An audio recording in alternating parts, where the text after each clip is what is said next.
masala te so na moe ai le ala ua le ai se tuina nau matala le tunga mau Mauti ute ia longo mai ia usau atua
se tuina nau matala le tunga mau Lauti ute ia longo mai ia usa atua Apai ua o le lango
se no foai pe fa pe fea na malo atu oi leva ai Samoa o le penina o te fia iai o solela susulu mai ma o mana tuai la Samoa le luku o se lofo ai pe fa pe fea na ngalo atu oi leva ai Samoa o le penina o te fia iai Angi mai se matangi se momoli atu ai Lo fai la Samoa batalasi Angi mai se matangi Ja, talo fa pa ia maulunga o le whaafonga tā pua ia mai se whaka lau sila mai moa ma lau ewa e vanga i lunga o le apia fōlinga ia whapia fōi le upenga ta whailangi e le ngātou le tātou Facebook page ia whapia fōi ma le tātou YouTube channel Aki mai se matangi se i momoli atu ai o ualofa i a te oe Samoa le atu nu pele i le loto whaftai le tua o toe mō fo i le mahalosi i a whapea fo i le amanoa o tātu toe penei ai i luma o le tua i luma o le nu fo i ai le o tua o le nu ia e mai se fo i o tātu wheloa i pu e o manua e le o pu e o mala ia o le anganga whaftai le nā i le tua Tau lunga atu ai fo i male o ranga ale sunga le i a whailaunga. Ia po le whailaunga wha maoni. O te le loa le stofi le o le ti a kono. Me umana o le i a taito. O le a o a o so soani. Ma le a o a o whailaunga. Whaftai taito e lau tautua i le atunu. I le nei aso. Ia ai le ngata fo i lea. Ia e tele ana apa atu ale o oe o e sui e le se mai lea teimi ma lea teimi.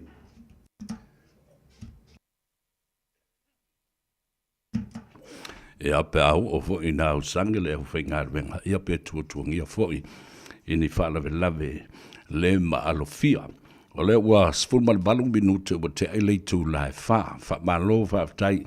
I ngā luenga le lei o lo whaatino e le pa ia māwalunga o le tātou o tunu. Po o ngā luenga matiu te whai le ngā tei whale, o ngā luenga fwoi matiu te moutou Faiva e whai le vātetea. Ia, ai moise o Faiva o le tua vau mo le tua sivi. Ma lo le tau watai, ma lo fwoi ia le ono sai ma le lava papale i e o tau Faiva masani. Ina wanga e fwoi le lai le tai au. Ia, ala usu le atunu, tiute ma Faiva ua te tofi ai. Ia o nisi foi. Ia, mo i loa foi o sa vali. Ka pu ele pasi mo e ka fau mai mai le taunanga. O la tau foi o lo o ngafa mo meo tiute foi le fai le loto i fale. Ia ba aial tamama tina matua, ia o ngā sesenga o tau mawhitanga.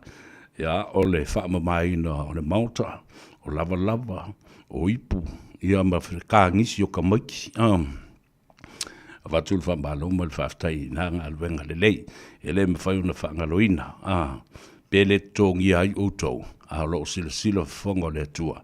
O lo outou ngafa mau tātou mātua mātutua. Ia ma whanau la iti le ioi le aonga. E wakele fo i le whaki ngā ulu ma le whaki le mea ma le ngasu. Ona ua malo loa o ngā tamaiti. O tō tele fo i la tamaiti le whale. Wha i o le au whaki ngā ulu. O le au le whalongo e fiu e wala auskami. E pa ua i malo ie. Ngā malo ofu vaide. Pa ua i malo suru au polo ki puka i rau. E li ango mo sikama i pe ala e kimu le paku o le paku. Ia o winga masani nā o tātou whanau. Ia e wikeri makeke i maso ngā whasi ka maiki. E oa i mea ola. O ka kukeri makeke i meo o meo taif. O meo tātou mea whangawhau. Whangawhau le ainga e peia o nisi tangata moni o le ainga. Langa e ila utala e whai atu steimi o mua i mea o meo tangata. Ua tausi whangawhau. ia ma pets ana i tamaiti. Ia na ngaleanga le iai. Ia malato lima te ai ma whao lima iai. Ia mana tua le e loka fo oi lo lima ke i le mele maile pa lo pusi po le alava le whanga whao o lo tausi a tamaiti le whale. Ia le lei, whātulou le lei fo ia wauli, ia po le lei fo ia fiafi. I le tātou vādu nofo, i le tātolu fo i o Samoa i o na tūlanga whaalupe, ma tūlanga mau puipue, e wāmba malu pa ia whaale malo, pa ia fo i whaale angadu, ia ai te nane, ia matua pēr le tuu ia te outou, le awhainga luanga te tofi le tua i whāta whaitaulanga e fia. A mboe, o lo mnria outou, ia mai se po i o i la tau a malo loman malo, mai le tala inga ma le ngā luenga sa ta se ai, ma whaafale le malu ai, i lea nu ma lea nu, ia ona o le tau asuasuino le puvai o le ola, lea la ua mātutua ma toi fo i mai malo loman malo pensione, ia o lo o ia te outou lavo le mau, ia male sosia e so ni ai le whaife au talavou, masio na whale tua au le dei. Ia, e whaalango mai i o tau au, ia le ngā ruenga, i lau tau whautuanga ma le tua lalo. Whatalo whapitoa, e nai te mamti nā mātua o le atunu, i le mawhai ana ludoa le i atau sa whea ea atu, ia ma whaatalofa mo wholofa atu i a te utou uma, whaaftaita talo, o maoto malawa, whale o tangata mātutua, ia whapena fo i maota ngase o whaatau toli ai ia le tōtele.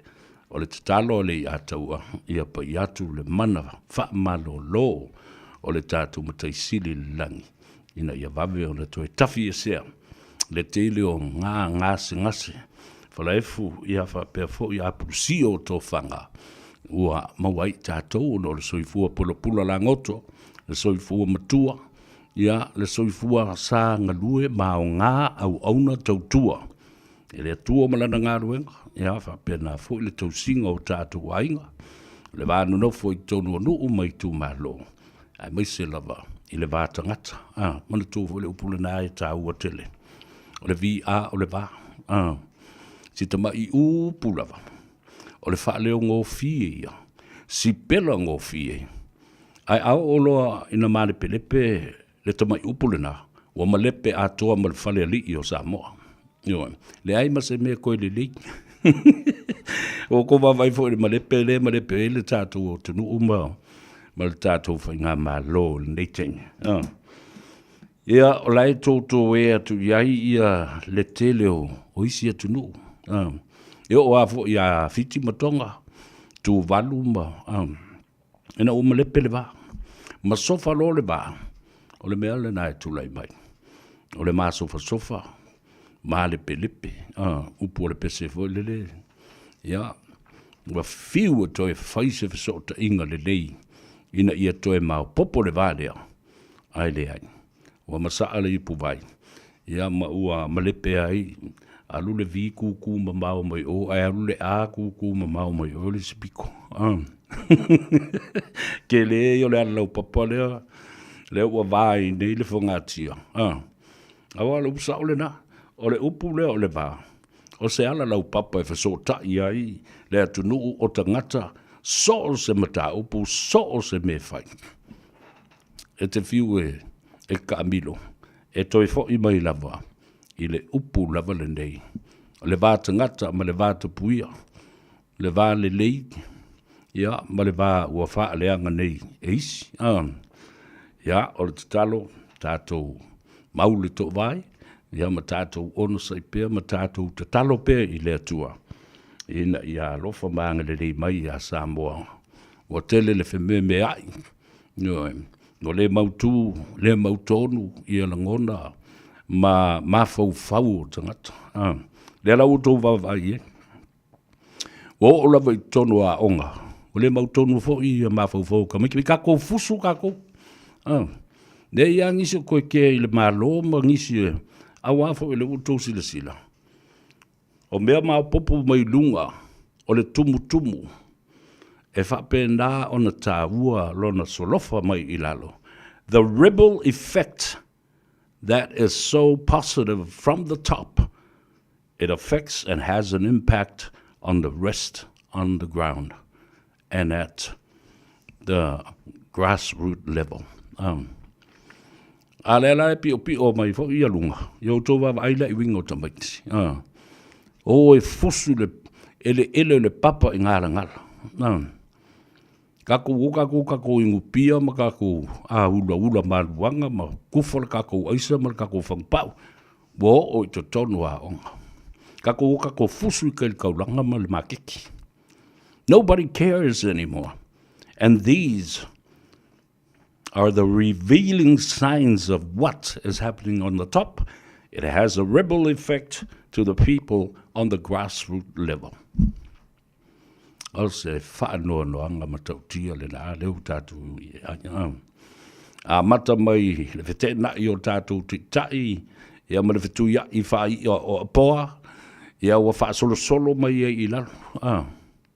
Ia wawe I le tala na whai, o le swau I le awa arona. Ao una tawhe a sisina le manongi, malona, matango fie. Ia whaatustusa, a metaphoric comparison of blessings from the top. And it flows right down to the people on the ground. Ia, whatalofa inisi o lo o asia I tātou le neiva I teimi o le tausanga. Mai atunu mamau, mai lo tātou lava foi atunu I Samoa, te tai o le malo, o le whainga luenga le malo, pulenga ma whaululunga. Ia, langa mai foi asia lātou fo mai mawhai I siaki o le soifua maloloina, nisi foi o lo o anga I mai asi ainga, ma tā whau, ia aile ngata foi le nā. O nisi o le ua anga I mai. Ia ono o le fia mafuta foi I toe sauninga o pe au wha mawai, o inisi sa pele I le loto mo le anganga ainga, uo me masani, ia ua mala au ma wha mana mai le tua la tu ngaluenga, le ngata I tono e kalesia o tātu ainga o whalapu patonga, ia nu umawhio anga mai tu malo, momori atu, wha mawhanwhananga, wha pia foi ia le tūlanga, o le whamaisenga mo o tau ina ia tawhi e sea le au pongisa ua ufiti ai ia mawhtanga. Ia, maua le lo tele male, file mu o le lii ina ia mawhai ai. Ona maua le mawhanawhana I to tonu o tātu wa inga mese la tau ua aafia. Ona o le malanga, le maliu mo le oti. Mnatua, e le o se mea na e pule I tātou. Pe tātou te whau e whaise mea whapena lea o le tofi ia male tiute whaito tasi le nā o ngā ruenga po ia a le atua.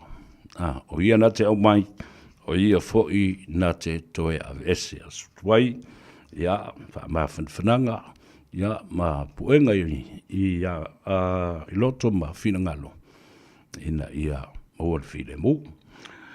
Ia, ona whaatarofa whaapitola I le au whai ngā ruenga. Lea ua mānawa ngā ruenga le teimile nei mālo le on sa I li. Ia, ngā I atu, whai asi wha le tono le talo le tau. Ma se ti munga fo I ua ai le nei a awauri amata mai I le tai awan le la. Ia, whai mālu o whai wai lunga le ala tele. Whai mādi e ua le so na sao fo I le alu le tāwale. Ia, ua mase le wala. Ia, e tāte ua ama mori oi I le tōwhare. Ia, mautinoa e te saunga le mu. O le I tūlai lima I le awhiawhinei. Te ala I titi o lima. O le amua ia se talanoanga ma se whiro inga fo I malo whaaloarungia. E pei o le au whailo atu le aso na nafi ma le nei lama mai aso ato se nganga fifia ma le whanga e tia I le tali wala au whaaloalo fo I le fionga.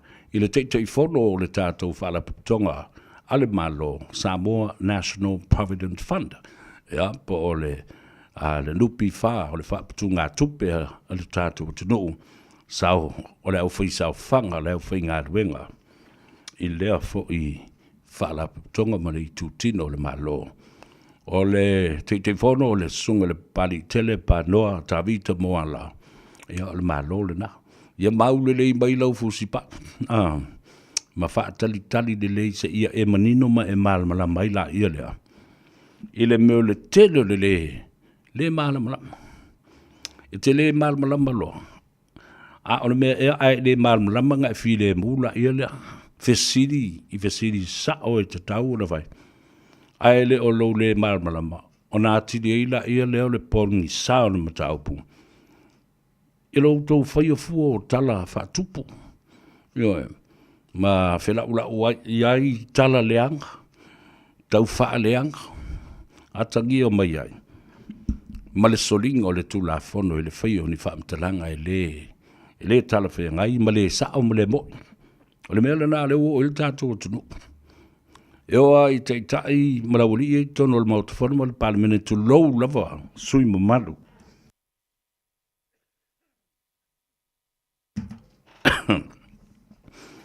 Walau e lesi fai pule le pepelo lesi fai pule. Lau e lesi fai pule le pepelo lesi fai pule. Ai atapu e nei kiripi ma au mai iluma. Ma tātou mata ma whaalongolongoi. O le tala pepelo uma. Se mele leile nā mea.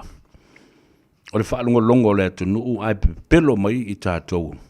Ma whela wa i fo ila ia mwhetotoa ia lau e lesi le pepelo lesi. Au ta ngata o sui mamalu. O le fono usu ma le fono tele le tunu. Ia le nā, te le titu le tu lai liba i le awhiawhi nei, la umalo whaaloa ngia le nā. Leanga manatua e tele i o mata upu mawāenga o loo a awhia. Talu mai lava o na angina ane le mata upu, e winga i le e kalesia. Tulou le kalesia malau fionga, i le teitai o le kalesia wau, o le sunga i le whaife au, ia alai moana, Pastor Willie Papu. Bala mamalu le kalesia i le ngate New Zealand, nei whape na fo i Samoa. Ia mai se so se tafo o le lalulangi, o lo o tāpua i ma whaalongolongo mai ai, ia ma whaafonga mai ai, i tala e ave le ea. Tauleanga ina le whaife au. Tauleanga ina le kalesia. A o ai e whaio. Oi tangata i e taula mbua i le lalafo upu le mi ngao ma le mawhauwhau. Ai e manatu, tātou te whata i atu i a lātou. O tā i tai o Samoa. O sui usu whono le palemene, e le tau toi whai atu po oi tangata i e nai tau sila whia. Ioe. Whanongo longo i ai i le atunu. Ia. Ona ave ei leo le tala. Ma le atu le matangi. Talo whae. I le whaaleanga ina o le tamari anga. O le awhionga le li tai au ao le kalesia. Manana i kalesia. Ia le mea na le utu whaalongo i ai. Wa sa i fo ila i leo tangata lotu le kalesia ma whai mai. E le ai se isio i lātou e toi ma i maua se lātou palota e sila i le whaitau au whai o le au lotu o le asofitu. Sa mō tūtotas. E siria le tolus fulu afe. O lo no winga. O le tolus fulu afe ana e mālo ai se whainga palota. Ia se pāti e lango e tangata i o le lotu ia. Wā, ova le fia, ma le whaangau le malie, i le whaaleanga ina o sia lātou whaife au, ma le tāpua inga, ma tupe le e kalesia, o le ale whi au o le vale, e lote e fua, ma whaima mamata upu siri, e tala no ina i le kalesia, ma ana investments, o ana aseta, o ana pisinisi. Ioi.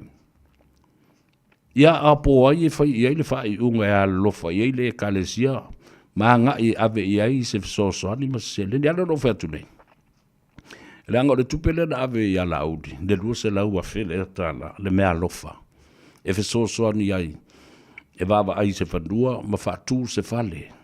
O le whale e anga i uma i ai, le au supporters ale whatu tua i le tua sa mo watas. Ma avea, ma fale osi taulanga. Ma fale mapu iai, le fale sulu iai, ia le ai ngai peifu na fai e, tu le epa ia ma le lato pe tesa ma le fale, o le ta ele ngai pe tesa. Ka pena uma fo le mele, a le sao do le fai feo.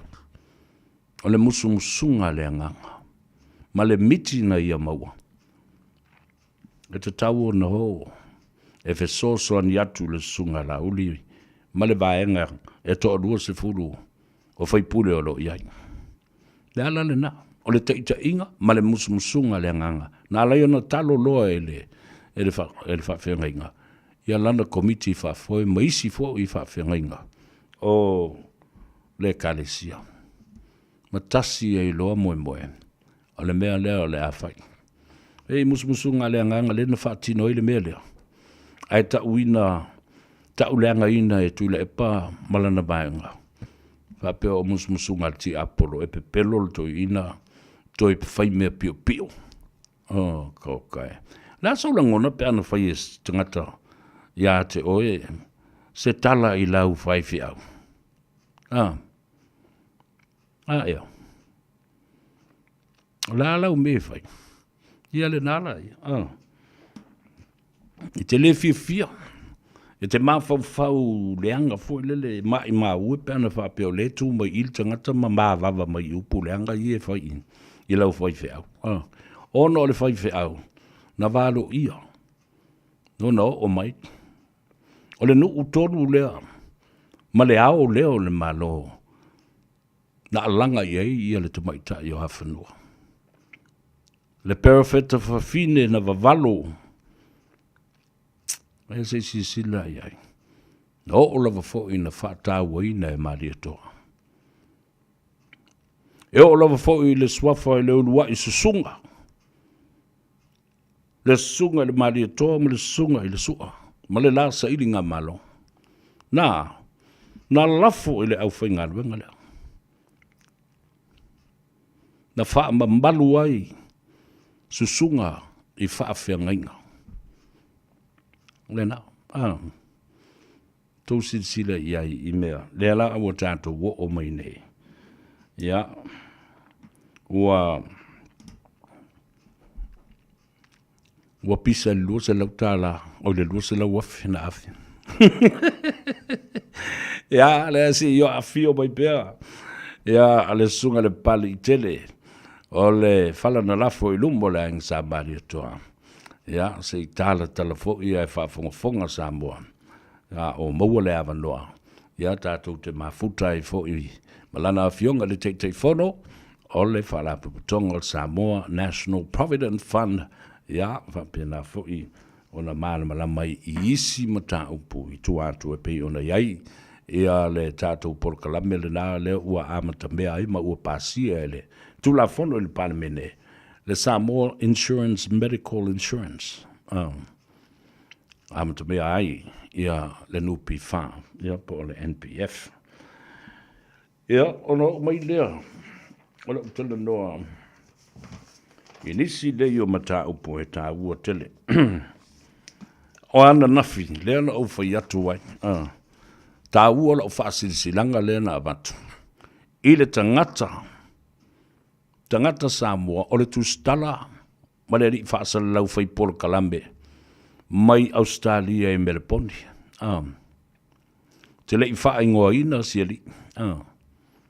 Ai pei ua no foilo vea mai loa le li e vea. Ua loa e loa fo i le o e vea o longo tangata. I le vea. Sola mai Australia. La fo e su e whaatapito solo e le to tele o a inga Samoa i Australia i Melbourne. Ma i Sydney, ma i fo i Brisbane. I ana whainga pisi nisi o la ua matua mati tivai i a tangata. I tupe tuu iai ona whai mai e whailo na ofisa lo ia to e whailo na ofisa e whai ei pepa no whamau. Ma sit seni o tangata Australia. Aia, ta i fia afe de tupe ave iai e tangata. Fia afe ave iai a inga. A lea le taunuonga, lea i se mea. Le whaila ina ia pepa tangata matalo sanga tangata. Yo, me moni ale na. Fe tuli na i solo. Yo, o le telefoni, o le ofisa mo tapuni, ferwa i solo. Ia mawhai ale nei male na, i le ave o tupe tangata. Mawha ngā se tupe tangata. A lela na maua, tai a lava na nafi. Maua tai a na nafi, e le si fo i tamari. Yo, ia feta matalas. Yo, to e sau i lunga. E lunga o upenga ta whailangi. Ta fe wa vali le ulu. Ia whai mare mātuata mare pūlo. Ia ai lafi mai tu o le mask. I le tali fonga. O tō si sila iai. Lea oto o mai i lau whanua me ele o New Zealand. Ai pomo i loe le tangata anafi. Awa tupe ia... Pea o laki, lea la wa suru atu leo. Ai lea o taunu atu ei mau. Taunu atu ei mau ia feta ma whatu ei. Sir, Mr. Officer, this man is a con man. The police are looking for him all over in Australia. And now he's run away with a lot of people's money. Thousands and thousands of dollars. We should arrest him. Le sili lava. Lea wa taunu mai. Awana nofo ia Australia. Ele ia se me whai ia. Ai se ipo e mai. Awa o le ia te au tusi matalo sanga nei a inga. Le whaalongo mai talo whai. I le tua whawhine. Ia whale na tapu. Alu a toa lava le wha o le tolu afe iwa se lau. Siona toa lua. Ia lua iwa na tapu o le mea lava e tasi. Afe mona tupu. O mai le sunga ia Saulo Henry si osi. Wha afe. Fitu se lau. What a con man this man is. So tai mai le uso ia te au alofangia sa vea.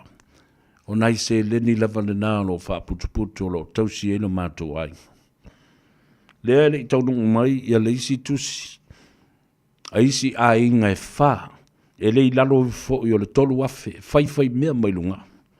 Ai le ai se ngā luenga e tasi ua whaia mo nei tangata tālo whai.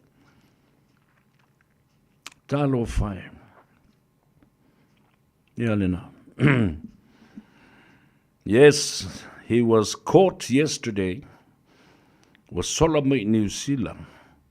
La Feta Martalasi said to the police, this man is a con man. He's running away from Australia with thousands of dollars of people's money. Whatever na su e matuli solo. Ia lea la wakalo le pese fo le lea. A inkia ie masanga. Kuri.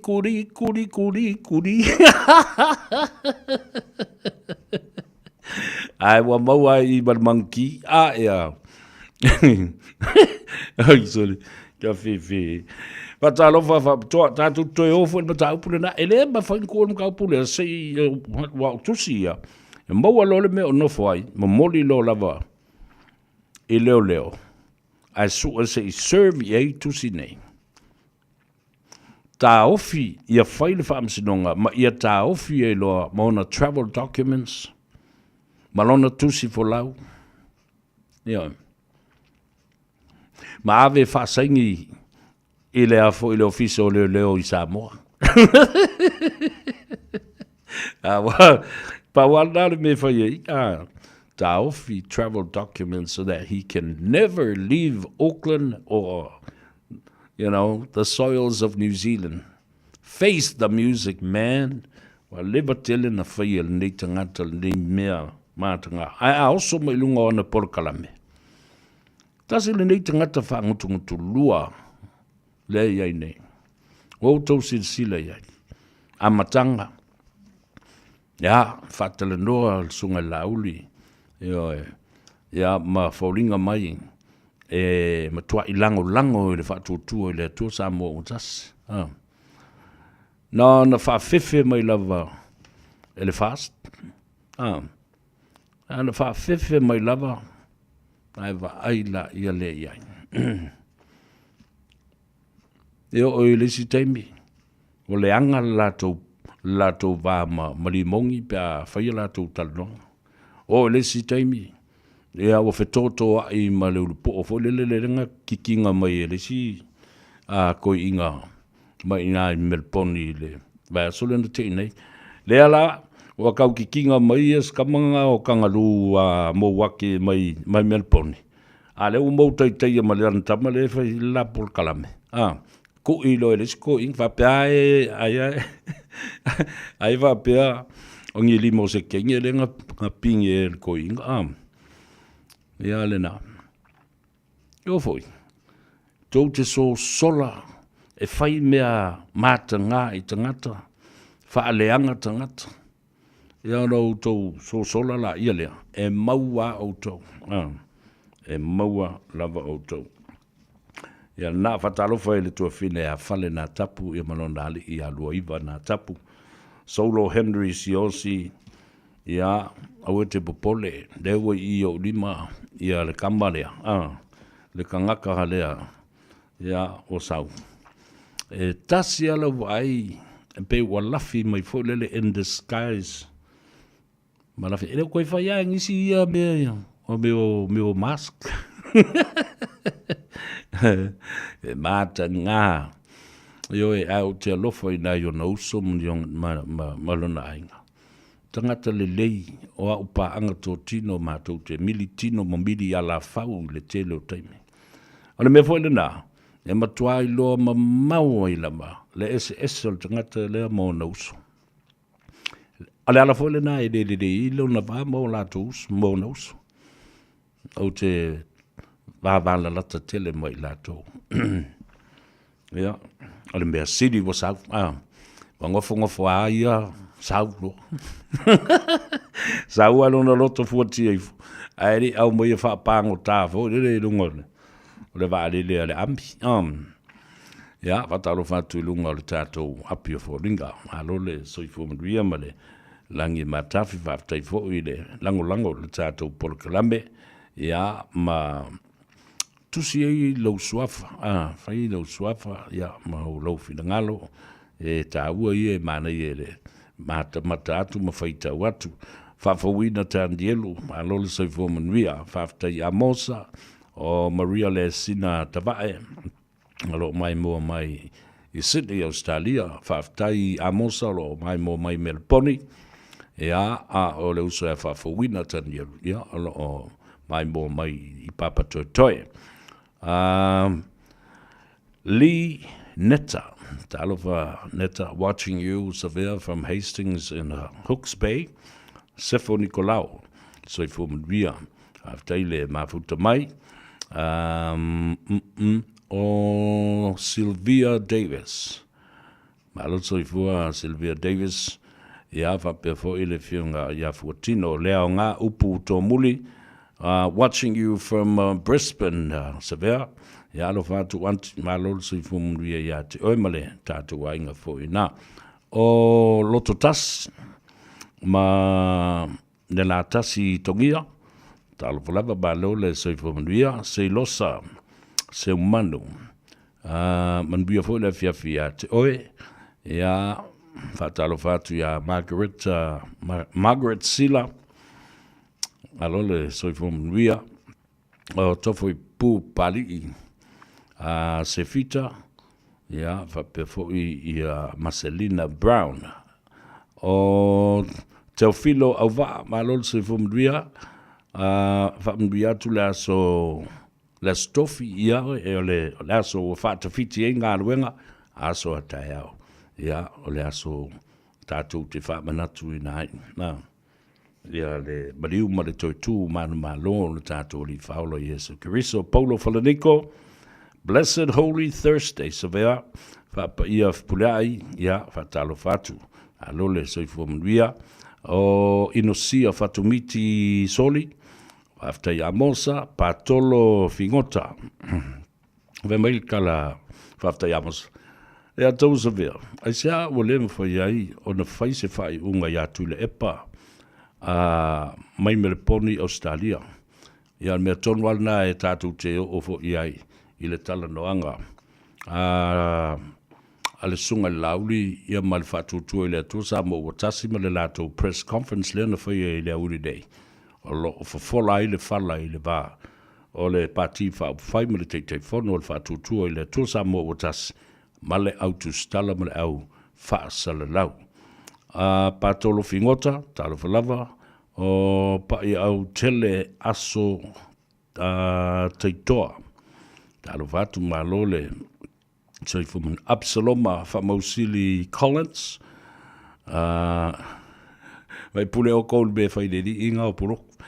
Kisa tangaloa, talo whalava malo so for via o Erolini Josefa, talo for sister, Lol se fua ia te oe ia pa pe volto file a fotino bal ta ma ia masoe ta uli Josefa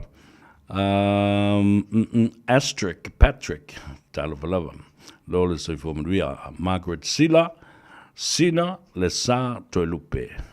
Where you watching from? Pupi JR Pacific Manaya, watching you from Canberra leata was severe oka kai ko kile fo yo to. Ja, leo mai atu Angelina Koyo. Talo severe from Hofeni Alifosia Oitalo Fai. Talo for Angelina, thank you for the time that we met today, and also my dear brother Hofeni. I've tailed two utoe. Mola avanoa tātou te wheloa iai o lo molo lo malose amni se lo uso ya Hofeni. Mila tāweu veu watching you from Hawaii. Aloha to you, Mila. Alo le so fu manuia mo tātou ai nga umala vai Hawaii. Lui kun wa you. Junior M. Atisanoe. Talo vai. Ya, o mani fale ali. Watching you from Auckland. Ya, fa pe fo ia a nina lua ai. Amanui atu le porkalama. JRC Yulia Li'i. Alo le so fu manuia fa tai le mafuta mai. Ele auranga ma le tautua ala siufong. Agnes M. Happy Easter, Severe. Watching you from the United States. KS Isaiah Tuiloma family. Yeah, hello. O Sia Tuputupu, watching you from Palmerston North. Ia fatalo fatu ma family atu le seta le o manatua. Le tele o tato uso matua fafina na malanga mai. Inga le wenga fa vaitemi, Hawke's Bay, Napier and Hastings, o Tauranga, o Lunga I Hobsonville, ia po Helensville fo iolo iai, ia le fionga atu pola ma le whaletua ia Anarosa, ia mautou umalawa uso matua whawhine, onus fulmon tupul tātou au ngā lulue le nā whawai teimi iolo iai Helensville, ia whatalo whatule atau, ele me whaina ngalo utau, ia manisi lava no whanga, o lo o iai, ia o tātou tangata lo o ngā rurue i ngā ruenga whawai temi. Ia o omali temi o le eseta. Ia, e malo roai. Ia ai le mawhai o na malanga sesi i Samoa. Ia o nofo siti puriti le le i whaapulini sese in la le mea le nai te nofo ai mo wailo saunga le mu. Ia, o le temi fo le nei. A wai ia fifi marie mai le whewai. Le feo so il tavale o e asi a inga mata a tulanga whapena. Pole atu fo i onisi o a inga e au mai o tau te whai eseta. Ia, talo whai. Tupu mai ni whaalawe e reinisi. Ia, o lato i loa. Po whea leila vea ka wale. Ia, thank you Angelina Koyo. Kai mange fo ile last name o Angelina lato. O le ua to e tolu minute na tā leo le tu la e sfulma lua. Hela tala le le. E winga I mene o meo ola. Ia po whanga whao fo I wā mai e tausi tonu o tātou ainga. Langa na ile tala wha noa sa o wha longo ia ile tae o tangata o tangata lo ainga, taipe o se whanau ia tau. Awa longo maila ia tau. Wha mai na ave le whare mai o mea ola. Se tasi o whanga whao le vaenga lea. Ua lima te i ai se tasi ali i o le ainga. No whatu la ia lea. O ha manu o le tei whau. Ai whai mai te lo sa vea. E tae umale ulu. Toi titi ase furu ma le lua filo na sui ai. Whatu nari ua pei o le fōle ka mai ki ma le kankaola. Ale me ola. Ai se a wa la yuna Faiva APR. Ia. Ala utala le vea today. O le tangata na whaia le tua. O le pale ali i leo ngā ruenga le tua na tuu ia ile mawhawhau. Le alala na e tūlanga SA ia le mea ma le tangata na whaia le tua.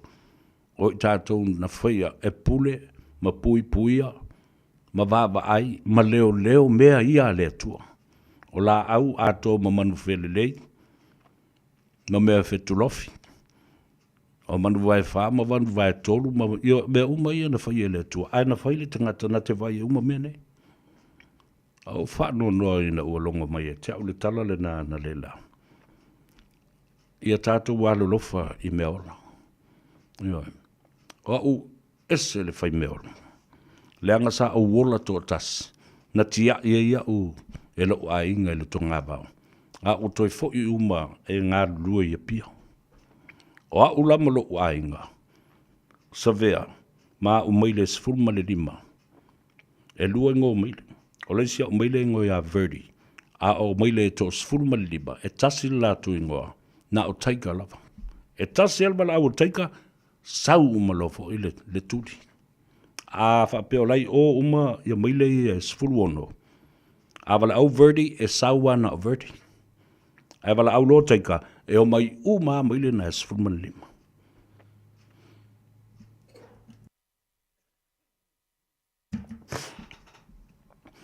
Lan mena leina tele ia tai whau. O te alu e. Au mai tai whau i o mawhanau o isi o maile mai isi tai whau nei. Mai isi a uo. E tausi ma wha pele, ma wha ola, ma whawhanga. Aisea, e tō te leilo a inga wana o au le tō ngā vau atua. A utatia, wha lo wha peo lima. E tā oto uma tai whau i lunga o lima. O isi tā oto lunga o vai. Nā o au. E nofo i uta le tonga vau malu le aonga ma ai povi o puaa. Whāto anga sa whai le nāwai tau. Ma utoi fo i o mātua ma uso ma utua whawhine. E no nofo ma whai ngā luenga i a pia. Ai nofo lava nā o sa vea i le tele o tausanga. Nena, alo lofa i au tau tai whau ma whanga whau i tono o tau mauta ma o tau lawa. Ia whaia pe ia o lae te whaia fo i isi ta maiti. Pe o lau whanau lae whai. Rā koe kari e maila wari. Rā tātou wō. Sei vai o le tātou talafau i vai whanua. Ia. Ona tātou o mai lola e le asa. Ili le avanoa. O le a mauai ia le fionga i le teitei fono o le nupi wha ia ma le talandoanga wha pitoa le so si meil wha fonga o tātou telefou i vai whandu le Pasifika Australia ma le lalulangi.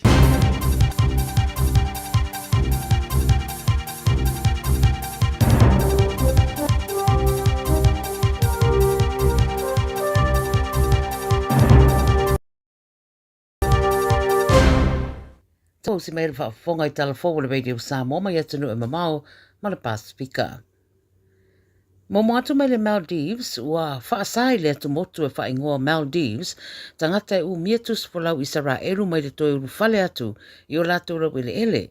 O lea vaenga le rarangi e le vasa in tia, ma wo whairoa se whaamtaranga me le ofisa o rato Palestine, o lo lato tua ia Israelu le telo tangata Palestina, wa maari riu le tawa i Gaza, e ui o lo whaawau peona te ena Israelu ia tua inga.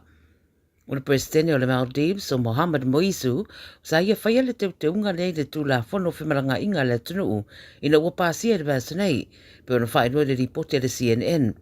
O ia teunga e au fiai ma se fwai upu le tūla whono tau whimaranga inga, ua whaasa aire uru whare ato tangata asiasi e ieitu si wholau Israelu. Watangi ai le tūranga o iei le whinangalo lea whai ngā malo, i le tari atu i le telo le mautūranga wa aria e mai, matura i mai tangata maririu i osu whainga Israelu e whaia i tangata Palestina. E reo iei se tari mai le ofisa o le wā i whafo Israelu i le nei ngā yoinga, au Afrika i saute o lato tu uina se tālo sanga i le mata upule nei, i le whaamsinunga whaava maro au whatasi, ma le Amnesty International, matua iai Israelu i le whasio tio tangata Palestina i Gaza. O tangata tā whao atu i le Maldives e au pito tele ai tupe maua a le atunu o ona le matango fie o ona mata whanga malau whanua ma aro ripotia e o atu i le 5 piliona i le tausanga tupe maua mai tūrisi whesosoni iai i le tamau ainga o lea fo i tu o le langi. Mai ini tia ua whaelo mai rei tua ngai a in tia le Congress Party o le aulato whaatulanga sol te te e le atunu atoa ina ua mōria tai sinia o le ofisa o sori ngā tū la whono tau tupe le Financial Crime Agency Sonia Marahul Kandi mai isi tangata i teo ngā tupe whaasori tū la whono money laundering. O le whaiunga leo suenga na whaia le Enforcement Directorate po le ED sa whaalawiroi rumo le whaamsinonga i tali tua ia ira to orua ua tā ua i le whaatuina o se company e mawai whaasolo tū la whono ni aseta e sidia ma le 2 piliona rupees. Sa unoa le so upo le Constituency o Jairam Ramesh o mōrianga uma ua whaia o mea whaapolokiki uma le whainga malo. Sa te ena le to orua ua tā ua o la mōrianga pei taila o lo o whaataria se tari le tūlanga wa iei nei le suenga o le mata upu o le aso 25 o le masina nei ua whaatūlanga ai le whaamsinonga e wala wai le mata upu nea. Mai Amerika, sa unua se whaamasino Amerika e mawhaiona ia tuuina Trump malana whai ngā malo o lo lātou soria tū la whono tau le whaamsinonga ona o le leu sta ia o le polo inga e tā ofi le whaawau pēo whai ngā malanga o lo ti poti e sei tangata i El Salvador mai lava le masina na te nei. Whai mai watu e na langa ai e le whai ngā mano se tū la whono mai le sidia le 2 se lautau sangata ruai sa puipui ei le malo tele i le teimi o taua e fuafua e whiawea iei se vaenga tele o tangata. Ni potia le BBC le whaamtananga me le whaamsino Amerika leo James Bosberg e o mai lava le teminei e i whaia lava e Trump malana whai ngā malo se ngā yoinga e whaasa au ai pe whaamala matu a lato ngā yoinga o soria ai lea tū la whono. O le whai unga la le whaamsino lea o whaia wa te tauna a mata tawana manga le mata upu le whaamsinonga wa afu ai le whese e se inga i le vāo le whare pae ma le whaamsinonga i le mata upu i malo si anga o le Presidente. Ta ua le ripote le aso rusfutoro le masina nei watu uatu iai, a whaia mai a rea aso e le i tu inatu se whaamtaranga, tu sa le mata upu lea, o na wha ngā solo lo leo fuafuanga le whaamsino lea, i le isi la sanga e soso wai. Mai le Pasifika lo mata i tuina nei le Pasifika no fuanga, o lo au pito pepesi ai le tenki Faiva e pei o niwe, tonga, mawhiti, ia maisi atunu o le Pasifika. Whai mai i niwe o lo lato mata i tuina le pepesi o le vairusi o le influenza A, le ana fola ia mati o lo o awhi eitanga te le atunu e meise i talavou. Lo iei pia whautuanga whalawa i tele mai ofisa o soifua maloloina le Pasifika, ia whaia pia tari fofonga i no fuanga whai tele e meise la vai wharamai. O tonga fiti ma Samoa, o lo ta ua le Radio New Zealand o lo pepesi ai fwoi le tenki Faiva le teminei, ma lo fautu ina wha mamao no fuanga e au mawai, ma wha i titia le namu e whe awea ia siama o lea wha mai. Tala mulimuli mai tūwalu, mō leo rua i teimio le ama wai le awa no o tangata tūwalu, i le whaonga ina o masini tala tupe po le ATM, ina ua whaalau noa le vasa nei na lato rua i ATM. Mo se te mi umi sa whaatino e pepi sinisi a tangata tūwalu, pe amara se fururua awhi o tangata i whale tupe, ma māsani o na maita wina le umi o leina i tangata e tala o lātou tutongi, mai lātou fo i e teu tupe i whale tupe, ai mai se lava i aso tutongi. Lea la le ama whai nei o na tala tupe wha o ngā i le ATM, ma wa sau noi ma le pula le whare tupe le National Bank of Tuvalu, o si o se te o sa tūlanga mātango fie ua au sia. O le moto funa futi, o lo iai lea masini tala tupe mua a le atunu e pei o na wha la noa. O telefona le radio Samoa mo le nei fo ia stofi se ia ria fo le vai asa fou ia o na maua leo seisi wha poponga o tala mai atunu e mamao. Mo le teminei, manuia tele le wha manatuina o le maliu ma le toi tu manu mano o le tātua ri whaola wha soifuia. O le tawaluga la o tātou tala i vai whanua, whapea fo i le Pasifika, ia e maise, ia o tala mai Australia, ma me tupu i le lalolangi.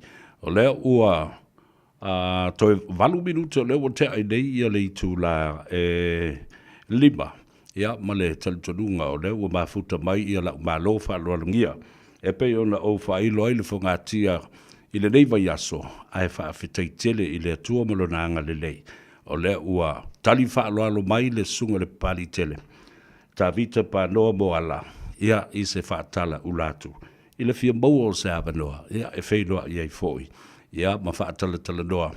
Inisi o mata upu o lea ua laua lunga i le whaafongafonga ma le tapua inga mai moa le atunu i le lalolangi atoa. Ia, i le abatele ma le whaalalo e tawai.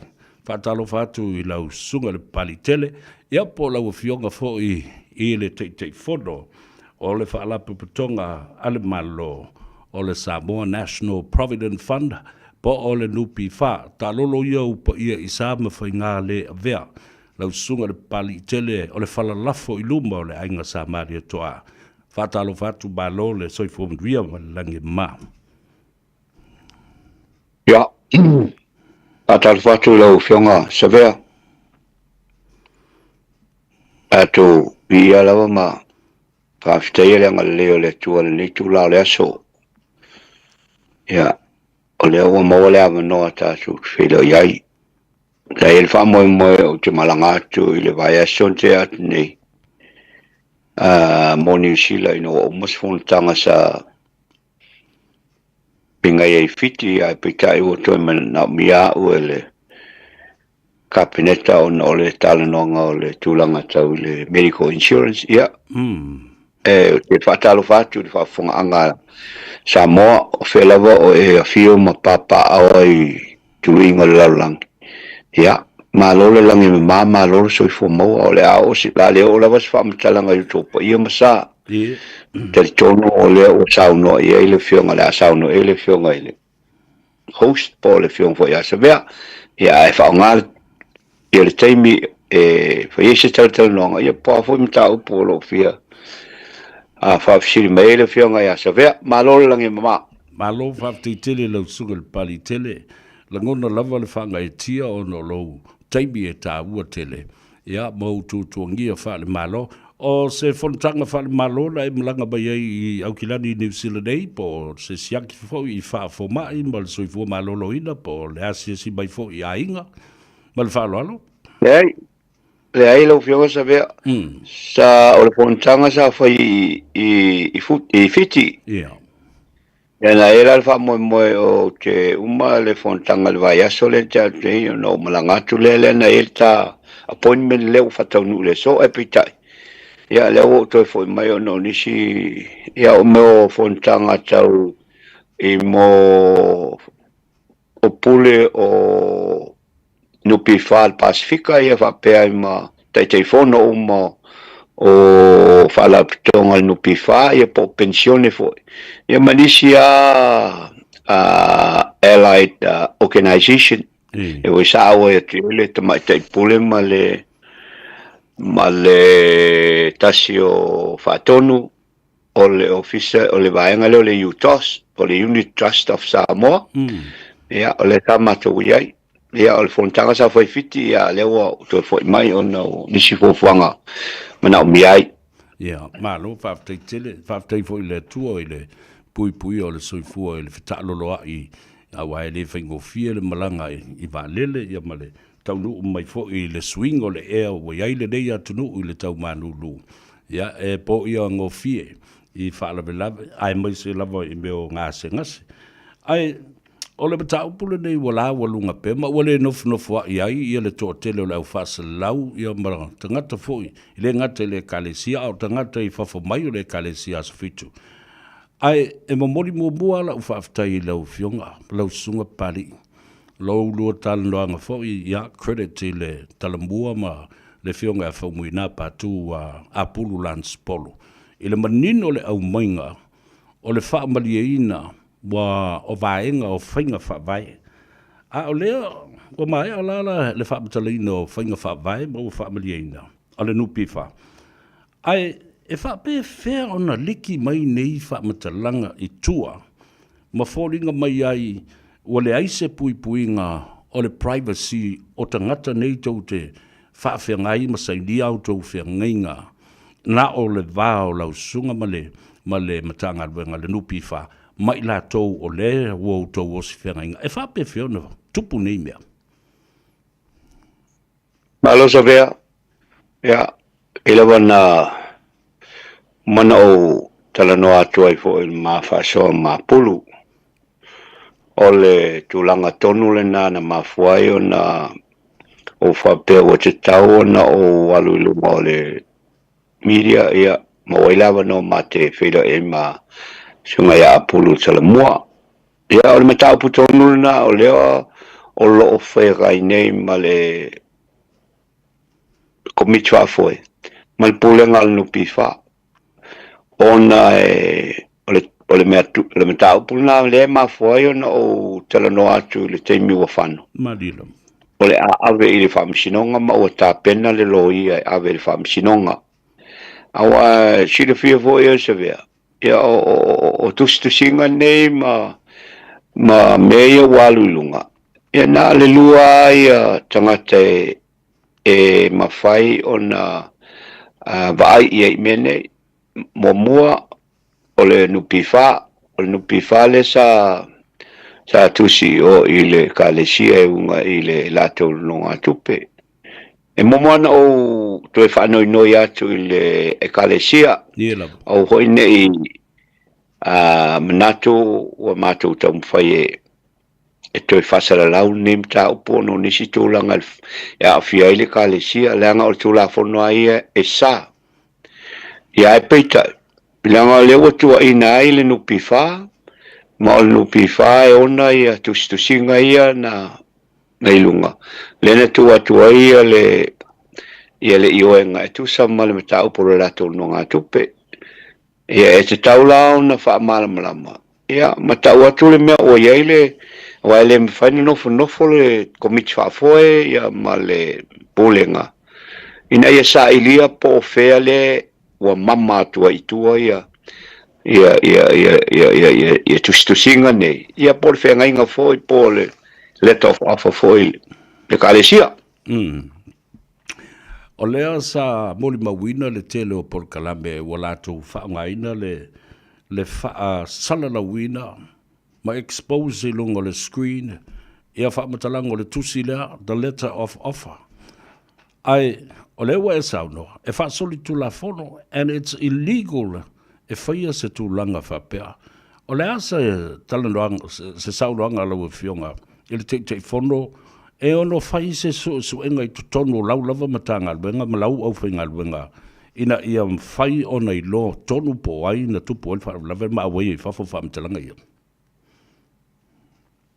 So vea e ana o whai atu e tolu aia ia parties o lea e involved in taupu nei o le nupi wha le sa avere tusi o le kalesia ia ma le kalesia foi e ona ia no ngā tupe le sa la to mawina e lua la ia sources e ono halua i tua le wha maumaunga le nei momua o le nupi wha a whaila e ono liki aku i le nupi wha. I ono no wingo se tasi o le au whainga luenga.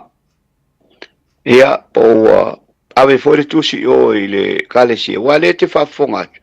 O lai foi e whaisi baba o le kalesia ia a tonu ne i te iwa ini la tau whea se inga. Whaaloto i whale. Ia ona oile ave tu sim fa pe le am le ai le te tau na fai nei no ngatu pe. A o lau fesili pe te tau pe o le ale so o le ngalu pi fau fai. O la o fai so su engon me tau pu. Tau o su e te tonu. O le au fai ngalu nga. Ia man to fo ja vea le fai na so atu a fai tanga te tonu no pi fa. Ia le fai o wala te lolo le ale unga ele ngata ave fam sinonga.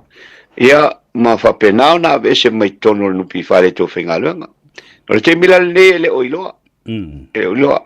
Ai ole a wala ma fa na iloa to no le source of information. Le na liki ai tua. Ole fa masinonga.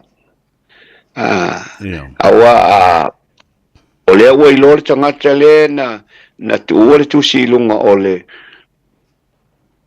social media.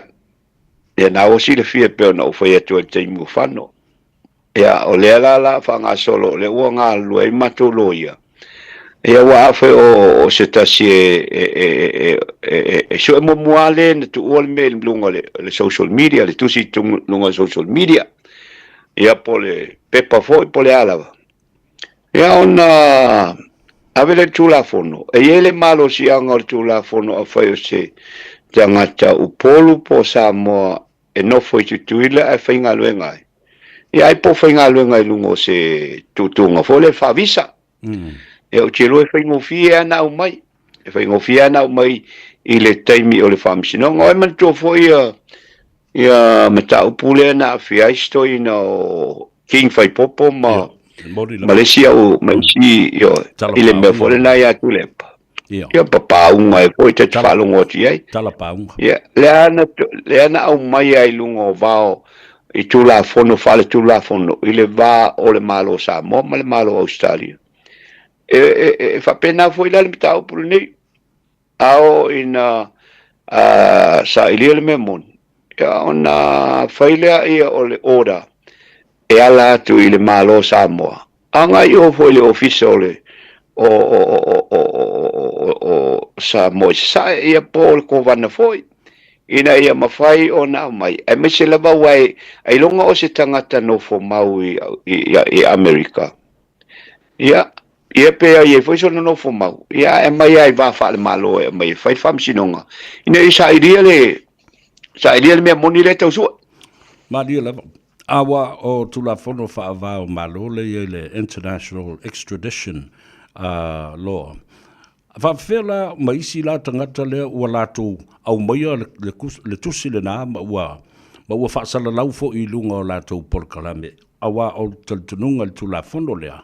Fa tangata fa sala lau ma fai por kalame. E le te tau fo i ona fa ngaina nisi por kalame. Ia le na document ua fa sala lau ina. E o iai ia se suenga malo si anga ia ma se manatu fo e tau na fi ai le fai por kalame ia lo te tolunga e te tau ona ia le malo si anga o le sa ilinga wa le tua tune ilima o loia ia lau fionga sa vea ia o loia ia la tona o la to si le fia le lele a wala fale tu la fono le faina utala no atu ai pe o te io e atu le mena langa estawa ona fasili i le loia o te loa te tau e le mawhai o no fuala tau ia toi whaalau i te le atu le mtau alanga o lai o si le fia e le te taua o na whai na tu langa ai oi uma o lo o afia le tau pulne o le menai mo lo tanga te totas ya ona fa pena lo le ona mo mai tanga te e afia le tau pu la foi atu le fa te ingale ma sani ona fai ni si tanga o amionga nei e ni si i matau pu sa su ya so tonai i to tono fam sinonga fa penei na moa leo le tangata lea na liki mai ele tu si tono le observa ia por pepo fo yaso ia ave le whamsinonga amatu le whamsinonga e so atu e tali le tangata lea ha mole o te le loi po aina matua ia tau. Ai na luatu le tangata po aina na tu maletusi lea, tu ilalo lo fai te toa, o lo fale. Ia no o luatu lea o maua. Ia na fesiri lea, o le ala mena fai ai. Ma ia le nala no ave lo le pepa wa o te le loa la, ai wa ave ata le pepa. Mana tua la. Ele ai masana ia pa fa pet o to nga tu la mana. Ele ai masia ia tangata le e tangoi ave fuala il pepa a ona maua. Bola vana o ia. Ele ilo ele la rangi pe ana fa pe e o maua pe ana ilo tangata le tu la fondo. Pe al mena ia.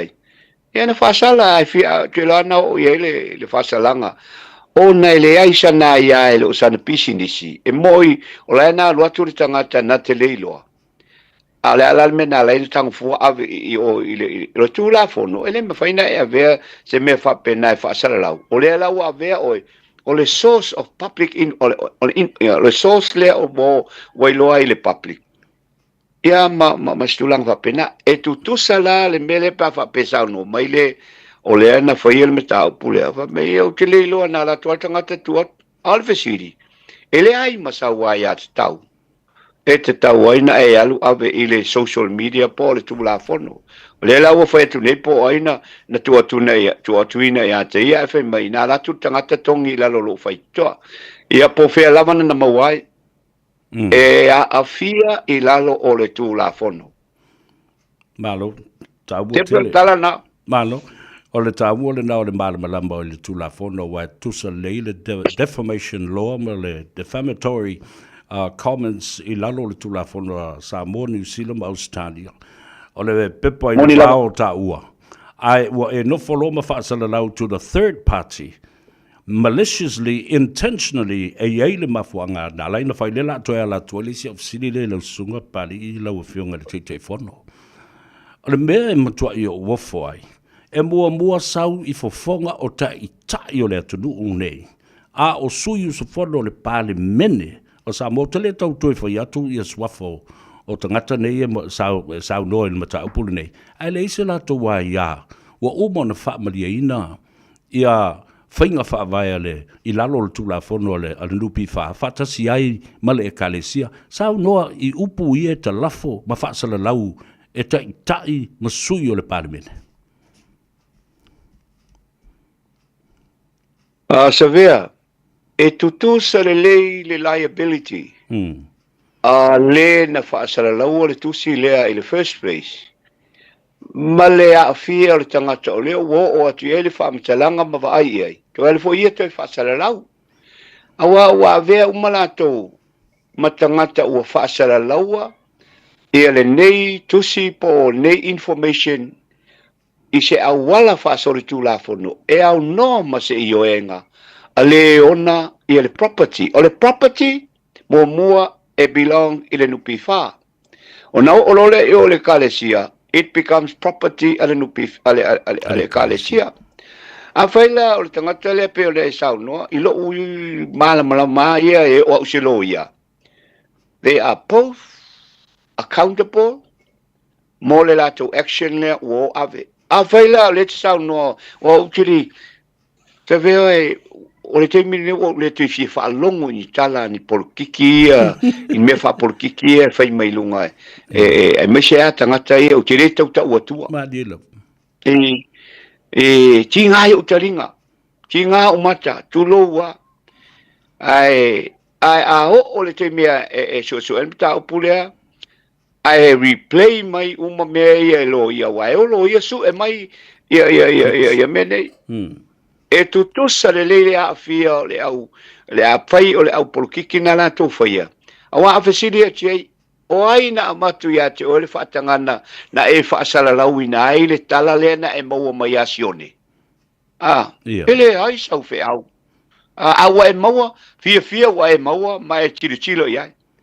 Ai te a vea lo e toe koe a waku oi koe wa akiringa nga spread atu le mesese. You are party i le tuali ngā tū la fono lea, wa tō ave ese ai ma tō whaalia ai, mea tō tino isi, o le whao mea, ma le ngaoi, le mea le nā o le tango e whaasalalau se mea, ai le o se mea tau ia te ia, o lo lea malamanga. Ma dia lava. Leo au se lo ia, au mea umana o tu atu le lo ia, le anga e te tau o na tau fia le a mio le nei. Malo whaalo lava. Moni au lau sunga pari ia mese o lau fionga le tei fono. Te toi fo ia i tō pēwhai le a whaida i lau whingalo. I le tūlanga o le tua inga oe, e tangata nei. E le a tō le iwa masina o lau nofo inga o se tei fono o le rupi wha. Ai o siria i le ono se furu anga i le fitu se furu miliona tupe. Ale whalapu putonga ua whai i ai lau tō whai unga, mai loa e malu puipuia, ina i mwhai o no atu i tangata whai sa whanga, ai maise o pisinisi mwhalapu putonga. Uma, na whai a suasuenga, e lua komiti na suasuina lau a fionga le tei whono, ai sau e mama o le ale le wingo o menei, i le suasuenga lea na whai nei a o lea lava e langa mai pe ni tangata. Ya, malo sa vea. Tau mawhai e tau tai mai le mole ala. Tau pole fo ina i te ua ia se whaamitalanga e se pe whape sa le tauna o whalia. Ia. A whai nai le wa. Le oa e whisili mai le noinga le te refer nga inisio sau noanga. Ai mai sa ia nisi o rima fai pule. Ioi. Sala tu fasala laua le mele le tupele na e sau no mai ai. Sa vea o lau e lima o le matou loia o lai whanga solo ai fo ile ia le loia i ngā luenga le loia e le o whapea o tatia i le se ngā luenga o whai ai. O lau o whanga ioi ia le charges i le mea na liki mai ai fi information na lea te sau no mai ai. Leanga o lea na mau o i sau no ngā nisi o li i whai pule. Ioi. E mai sa whai pule o le opposition. Ia nā te tira fia tangata nāna sau no mai ai. Leanga o le ie le salonga. Na maua mai e vaenga le nā. Man tofa la wari le te tonu o le vaenga foi le o le committee foi le public accounts. O mana tua. Ja, mori au. E iei fai pule, matua mena i te tonu o le parlemene o fai pule i te tonu o public accounts. O public accounts la, e masani ona accessible i ele waenga lea e have access i le teime e avatu ai li poti matulanga na. O no ole tulanga fole le ua fesilingia mana nofo ai ia nisi o fai pule mwhapea. Au mai ale lona pai mala fai le nai te tonu na. E matua sa, e le mawhai o na avatu fua, pau ale me sila iai. Sila i le au fwa ingo no na tupe, poa, a o se upu o le lato o vatua o no ngā tupe taitasi. I lo le teritonunga. E lua awala e fwa iai. O le awala e whaatanga atu e le nupi wha, which is ele taitai o whaia le mele nā po le pulenga. Ele mawhai e a ona alau le mele nā. Lona lua, ole committee lea ar parlemene. Whai se court order. E avatu ai sua fo tangata e ona no ngā tupeia ua tuufua i eiro lato fia i loa. Ai le ai se mea laina lato o fo tue ia no langa confidential umamene. Absolutely. Whai lai manao ia utele whai atu lea. O le committee lea ale parlemene o le public accounts. E tele ina o matua su ea i me o i ele suenga. Leanga le manatu lato i ele lato wa ia wha le tu la fono. Ai ai fo ele me e ngata ele lato wa ia i le tu la fono. Peo na o whai atu a whai o ele sa vea ma ule paro mai nupi wha. ai o fa pele o ri se ta o a ti tato fai atua ile pule le nupifa e au mai ale ia lonchia tato te mana o ti chile tato te mau ai le ngopa no ma le no sa le ngo sa vea ele mafai ona faia se tulanga fa pena na le lua awala mafai na release le information nga i ole public accounts ole ioenga ale port ale committee fa afoi male no pifa e fa tonu ai le pulenga ave le ole na which is very unlikely e mato te faia se me fa pena ai mana opea ia fai pule ia tono public accounts e avatu il nonga tupe e tangata le te tono le nupifa ole awala muli e o apply le code order e fa atanga ia le fa msinonga ona avatu pe afaia oni mea umana o mia lava latou wala tou sila fia mo latou langona e fa soli tu la fono le awala na lai ona ave no nga tupe ia wa afiai ni tupe se tele wa le iloa ale nupifa ia o mea nai o e satisfy el tu la fono i ile officer o le famasinonga ona mafai lea ona granted el famasinonga le approval e avatu ai mea ia su e le committee lea o te fai atu ai ele se me fa pena na tupu ele ai se me fa na faia e la toia o le mafuanga na le la tu atu ai ile o la atu ele loia a maua mai a fia li fai pule wala to avatu fa soli tu la fono po onisi fo na vili mai la to ile no pifa avatu fa soli tu la fono ai ia ona nawo fai atu e a fia uma le tu la fono mai a fia uma ni fa salanga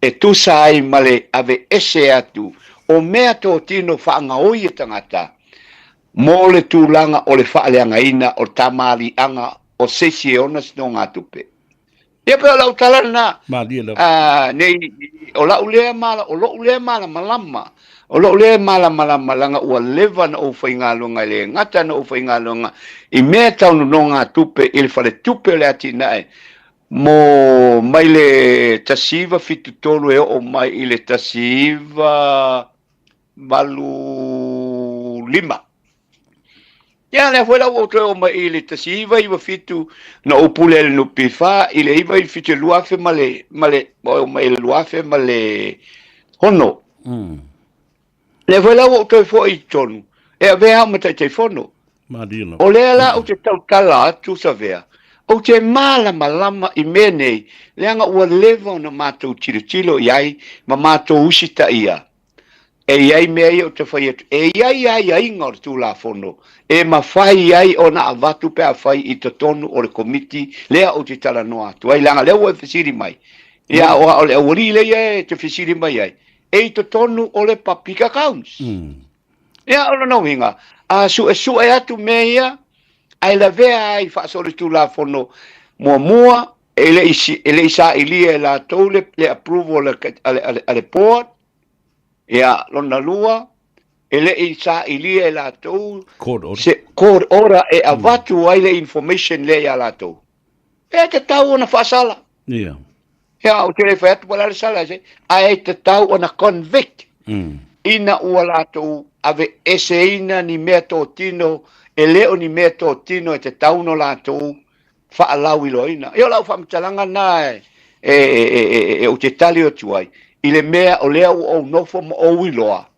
le au wala o mea e mawhai ai o na avatu fa mamonga ne langa leo o fisiri mai nai se sile fia e sao tefe mele warirea iwa masina na sa vali e tuai pari I ma vea ma te fono o le nupifa ai ono se fulu fitu miliona lounsia wal e ta mai ai ono no vinga ola wo mana la to lo ma tilo iai ma matu fa ia meia wa tupo nele pisa ia ole na ola ule fa manga ile mata upu ai tato talia e tali le fa msino alo fa tai sau no malama papali ole matua ita wo tele fa fonga mai le tino o le mea o lo tamu whai o tenei, ina ia iloa, ele atunu, ele e solia se tu la fono, ele i solia fo i se whainga whaavai e lau fionga, ma le matanga luenga, i le whaatino ina o tau tiute. Wa iloa, ia i le malo si anga o i la tau ina no ina tupe, ma le lei, i le capacity e service ai na loan, le ala fo i le ana, o lona winga la pari i, o lou whaatua tuanga ina ua uma whainga suenga, e te iloa e mawhau na whaile investment i o le tupe vave to e maua mai ai ma whaaluaina pe whaatoluina fo i tupe le au whaisa whanga a wā se profiti ma se tufa tufanga i se teimi o le lumanai e mana o mi ai. Ia, te tasi ala mtaupule talanoa tulanga e a fia le lona le kale sia le i mea ie le tatu talanoa e lena chacha ia lena whai me wa usorial tula fono. E a fo e matua le ai ma se solitu la fono tasi le me na afia i le usuenga le na tu e le se solitu la fono na ofoia e a por komiti fa foi sila auto o mene e fuanga ai e le fai unga ale komiti fa foi mal pulenga pe o no ofoia tu mo ole security ia po a seta e wha mau e se e talafu. Taua ia. Lona lua. Ole le lei o tupe maua ale pisinisi lela a whai. Ia po ai lawa e se tongi te peo le kalesia lea ua o le kalesia. Ia e to tongi ia la toa sources of income. Ia le lei ia le tupe maua. Meka o le serviceability. Lona tolu. Pesa ia se pele le history o nei tangata ia e mātou te avea wai whai tete tele komiti whafoe. Ile abato o nonga o tupe nelang o tupe lau whaisawhanga. Aia a fia o le mawhaiona te tongi. Su atu le security e le lava. Su atu i le tupe maua o le lava. Ia su atu i nisi mea o le lava aseta. A lau tala no atu. O le kale sia lea. Tu loua lau sunga ala i moana o ili papu. Wala na ta ua ono leo se tūlanga e whaaleanga ia ili tato e kale sia. Leanga e se tau ona wha malama. O leo atua ina ai au. O mai male au polkiki politicize le issue e te tau ona tulia. Moni au. Ma se mea ne se o le mato. O le e kale sia lea. Ia. O le baro a mua.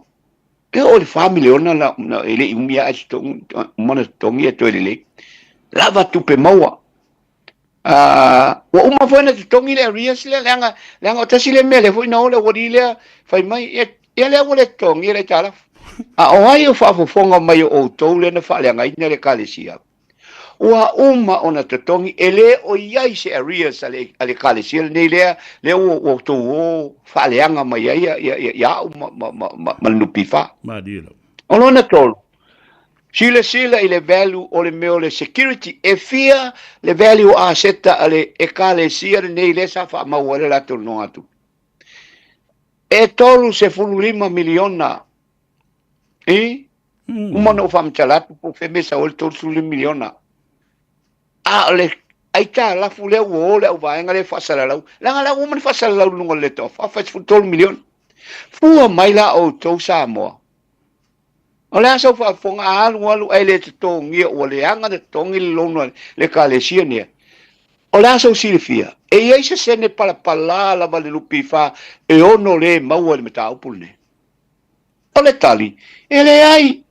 E la va fe todos fulu 5 miliona le e ma fai le lupi fa ona tango atu fa atau ia la tu a seta ia. E le tai uma le tupe mau mai i le fa ataungo a seta ia. E to tongi eri se fultolu miliona le. E umana tongi se fultolu miliona. A la e to ele lua se fulu montupu miliona le kalesia. Sila la o to le whaaleanga ina ia le kalesia nei ma le rato nunga tupe. To e whaaleanga ina ma le tamali anga o le komiti whaafoe ma le nupi whai mai o lato. Tu uina atu tupe i tua i se awala palapala. Wha mole le ai. Alue ave mato i le whaamisinonga na e sila fia la ia le meo o iai. Ya le fa mtalanga na ai tato e fo i mai lau fisili langa o wele umi tele so tai milanga ele si appointment le ta pena ai che boteo o telo wala vale se yesi stemi ia ona tato tele nole me le medical insurance le tu fisili mai ai ia malama le mata upule nei lea wa nginga i le lalolangi atoa wa afiai le tamali anga le ngata ile ekalesia a o le nupi fai pele leanga a ave leanga inga le nupi fa Samoa e tasi tesi malelua piliona tasi tesi malelua piliona a seta ale nupi fa o lea e whaafoe ele komiti whaafoe ma le pūlenga o le mena o te whaitete iai awa a whaaleanga e tangata nei ia na manatu le o le atunu oka pa ai le tato nupi fala e pulea e le pulenga mal komiti fa foi le te fonua ia e to su e atu tato a seta e tasi tesi male lua biliona e le oni miliona biliona pali pali il mele tasi ale usile pali i wola fau o langa o le tata imi o le te alofa atua e le te lela o tapenanga sai tau le atu o lo malu puipuia ia le whainga saufanga le atu o au aseta o lo puipuia le tasi tesi ma le lua piliona aua te pole Samoa o lo o i lima o tama whanau ma whaaso so le lei ma lo sefe ma le lei le nā sila o ile o le maule ala ino o a vatua se assurance e ta'u atu ai i le au faisawhanga ia o te le fai atu o te le alu ma vivi'i ma whaini o vi'inga vi'ia le atua pe a whai le lei mea uma vi'ia le atua o le poto ma le ata mai wa mai a te au ma lau komiti whaafoe ma le pulenga e mai le atua sila o tau ina ua tangi mai ele masani ona whaia ni pay out cash pay out dividends ai le uma ia le tausanga whare tupe le masina le na te atnui januari ia sa talo sanga mai ai ia lau minista pa noa ma lau komiti whaafoe ma le pulenga e mo se wha mama avenga mo dividends mo me foi e tu fatu to mo le tausanga vale tu pena tu fale tu fa ya na tu le tonu account ele ma fai o le mesa ele tu la fono ele ma fai ona pay cash outinga ai ma fai ele tu la fono pe a fai e fina ngalo le kabineta ilunga oni fainga fa vai o lato langolangoina pe ona ele sa no ngal mato minsta fa pasene le na mato faia ia januari ole au fa ingole fa pasene le cash payout fa se fulu tolu miliona na tu fatu ile tunu ile au foi sa fanga esa tu vai ai esa tu sire ai sabe fa fetai na to tongi ai ia pili o tamai aonga ele ai se fai sa fanga o le au fai sa fanga te le la to tupe e ai e o le tai miliona la to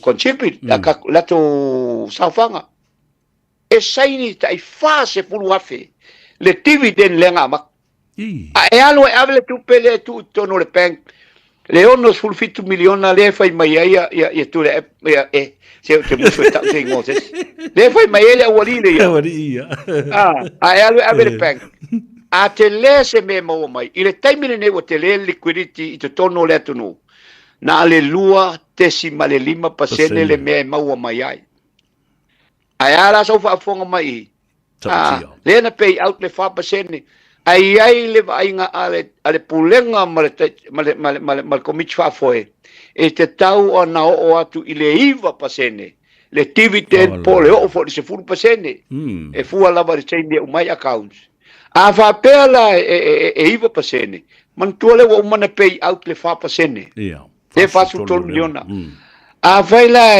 e fai atu iva pasene ona ave ese leo le fast food tolu miliona le na pay mo mo fa pasene ai credit i account fa o popo i accounts ale au fai sa fanga le 5% a fai e fa pasene le fast food tolu miliona le pay out ola sa fu i le 5% o alata e tala le 5 e wala pe 5 mo na tupu miliona le la toi fa sa fu atu e le toi avatua la il meto tupe ai tu i to tono o lau sa fanga o le awala e mafaina maua se me e fe so soani e ate e te alu la e fai mai lau no nga tupe i lau contribution ia pe o mi se fa matala ngai te tau o na tau atu le mafu anga ya lai ona invest tupe nei le fai mai lau li le o tele nei tupe o ave fafo e ala na awe fafo ina e ala na abatu tangata ia maua le toainga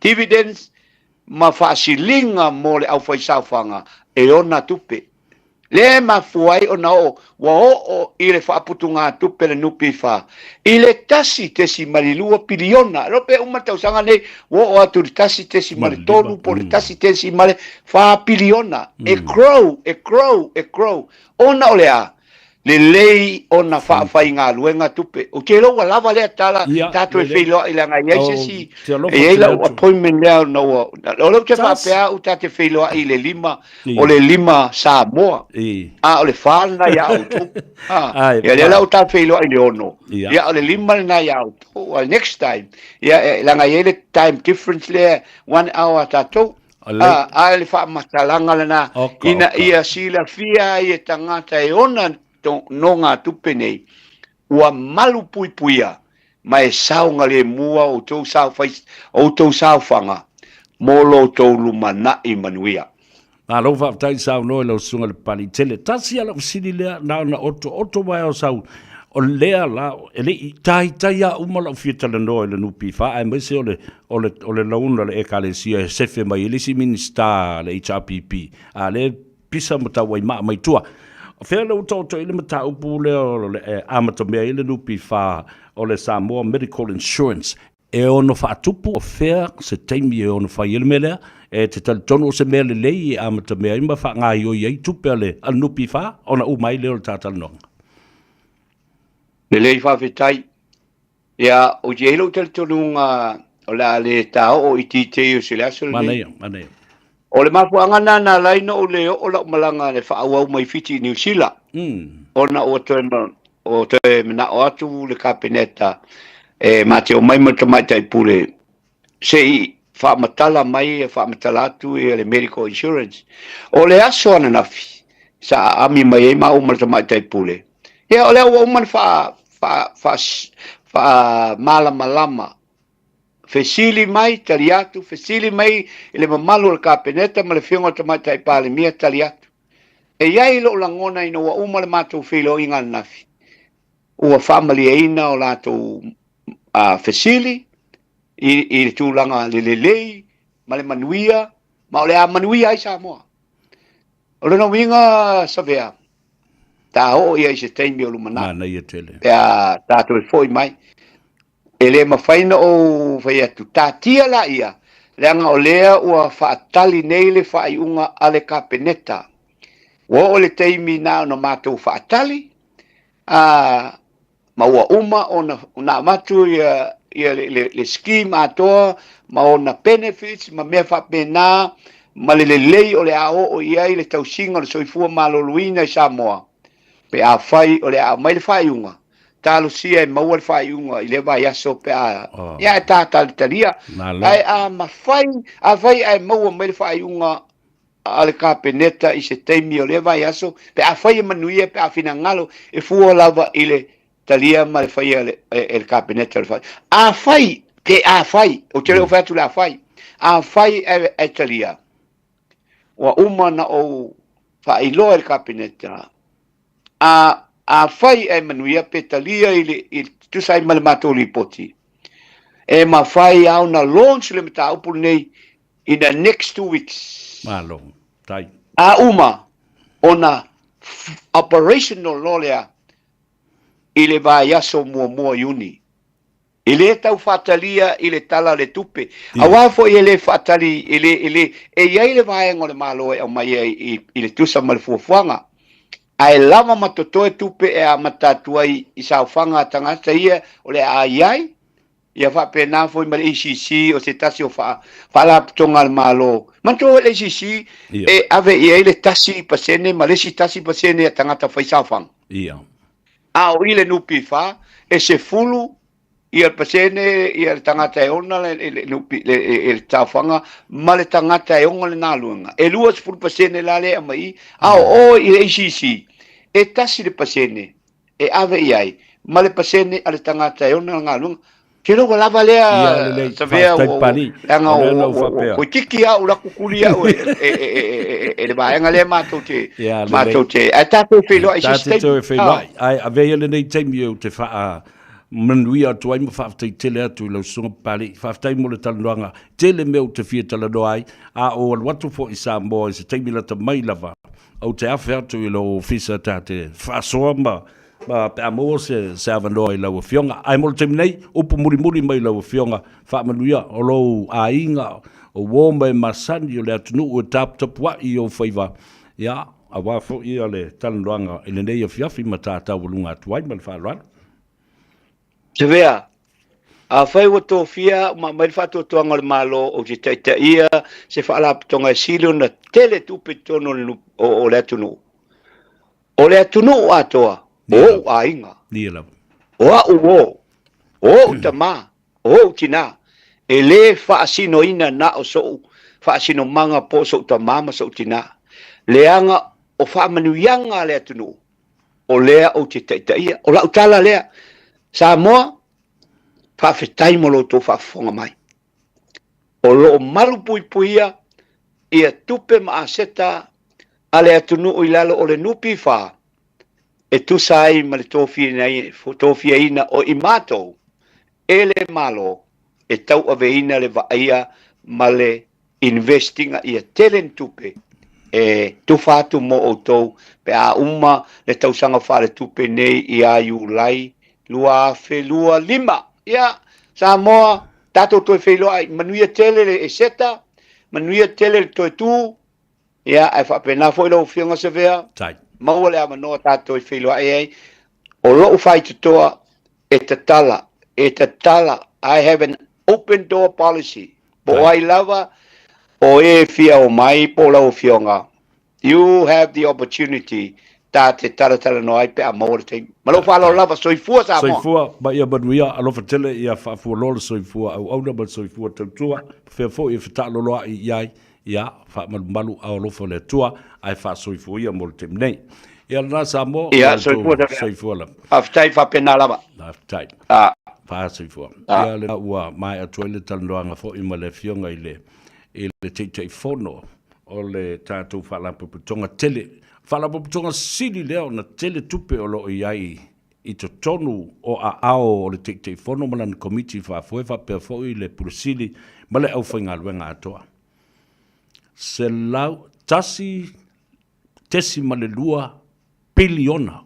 You're talking about billions, not million. Ia le na. O kai whawhitai le awanoa le lei ua tātou whiloa I foi au ina le I uma atoa iai ia le awa o le si mele sa utau whisili atua I nei foi le. Le loun le na foi nei le fionga I le a foi le kalesi sfut mal 12 miliona. Au fia ai ina.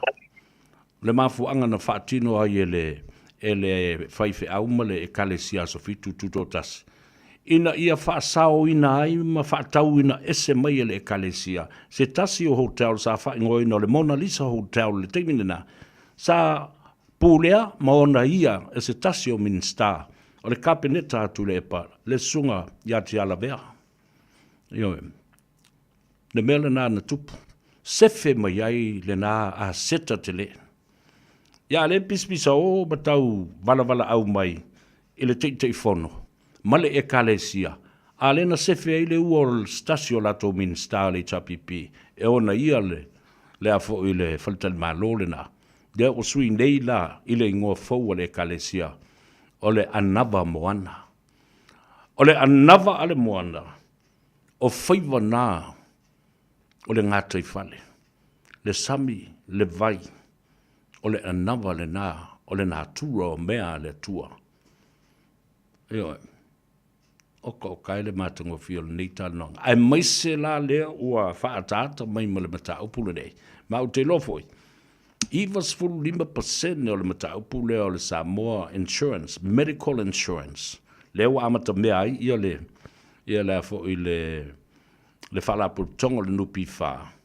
Au tali tonu, e talia ina e le kapeneta. Aisea, e le o tupe, ai ia manu i le soifua manuia o tātou tangata.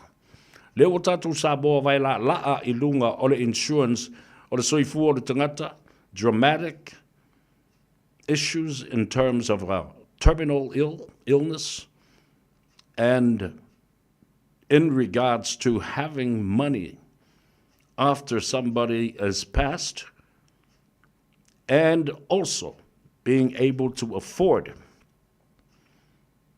professional treatment. Ia mamana I fola ia leo le whaatulanga ina. O le toi o mamao le tātou atunu. Lale ua tele mea ua mawhai o na whaatino ina ai. Tautonga le whatu o tautonga le mamā o le whai ai. O tōtonga o le ate whapea fo I whatungao. Mea uma. Nale ua whai I whiti. Ele specialist, the Pacific Specialist Health Care. Nalan mit mamao I sala elu. Tele me le tunguta e tātou woma. Ai tō tongi ma tangata alwe abinama. More on that issue. I le vai asufo. Ia langa o le mawhai o na tāwhiawhia ia le whionga le teitei whodo. O ila na whonutanga nei. Ia e toi malanga I le aso a tai au I Samoa. O lo whaatali mai I le kapeneta. I le toi talano ina o le mataupu lea. O le medical insurance mo Samoa. La tātou o le malolonga. Ia. Na tātou talafou. O I ngi le inga kukara fōwari. Ia le lei. Ha le o wawai e tu iai. Tātou o tuoi lea I a tātou whasirisiranga. Whaapisinisi.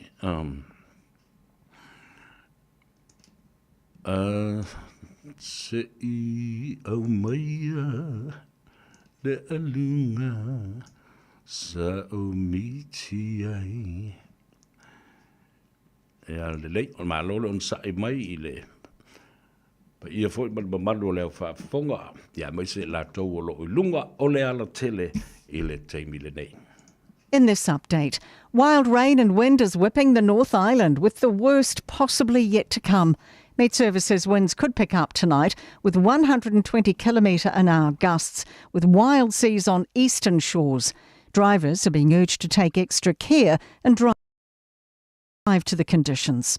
Far North Mayor Moko says thousands still don't have power, but crews have been working on outages all day.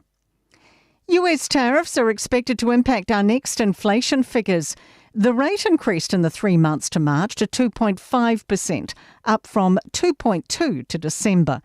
Petrol, milk, cheese and eggs have all gone up, alongside a dip in prices for international flights and games. Infometrics Chief Forecaster Gareth Kiernan says the new tariffs could push inflation down because of weaker demand. And we know there will be some cost pressures that do rise because of the changing trade situation. So it's mixed, but the sentiment is pushing towards maybe a little less inflation. Inter-Islanders operator is promising to cough up for ferry disruptions.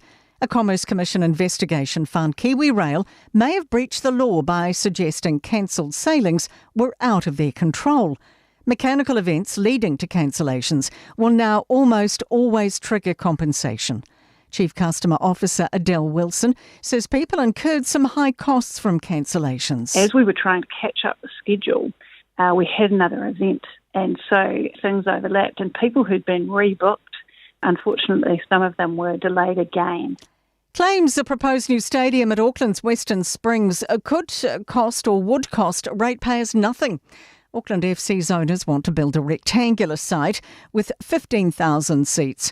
It's an alternative to a joint bid who want to extend occupancy and develop the site for concerts to audiences 50,000 strong. Auckland FC co-owner and former All Black Ali Williams says it could cater to a range of sports. This is not just for football. This is for all codes, from rugby all the way through to league or whatever. Whoever wants to play in a 15,000-seater stadium, that's it. That's news.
Ia le la, le tautua mo oe le si ufoga o Samoa, le Radio Samoa, ra suli mai vatonu a mo iau kilani ma le ia tau o Savea.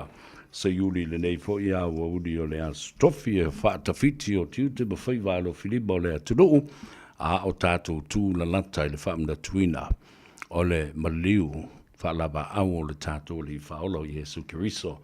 Sifunu minute o leo o te ainei ia le tu la e ono, ia ai tawalunga tu e fo i le talanoanga ma le sunga le pali tele pa noa tavita moala o le te fono o le tātou whaalape putonga o le au whai whanga le nupi whai Samoa le lau tō whafonga langa ua pupu le taimi ai le i tai umala o tā penanga sa whaia e winga ele mata upu le nei ia ai maise lava la o le toe o le pasi o le tulafono lea. Mantua umana pasi le tulafono.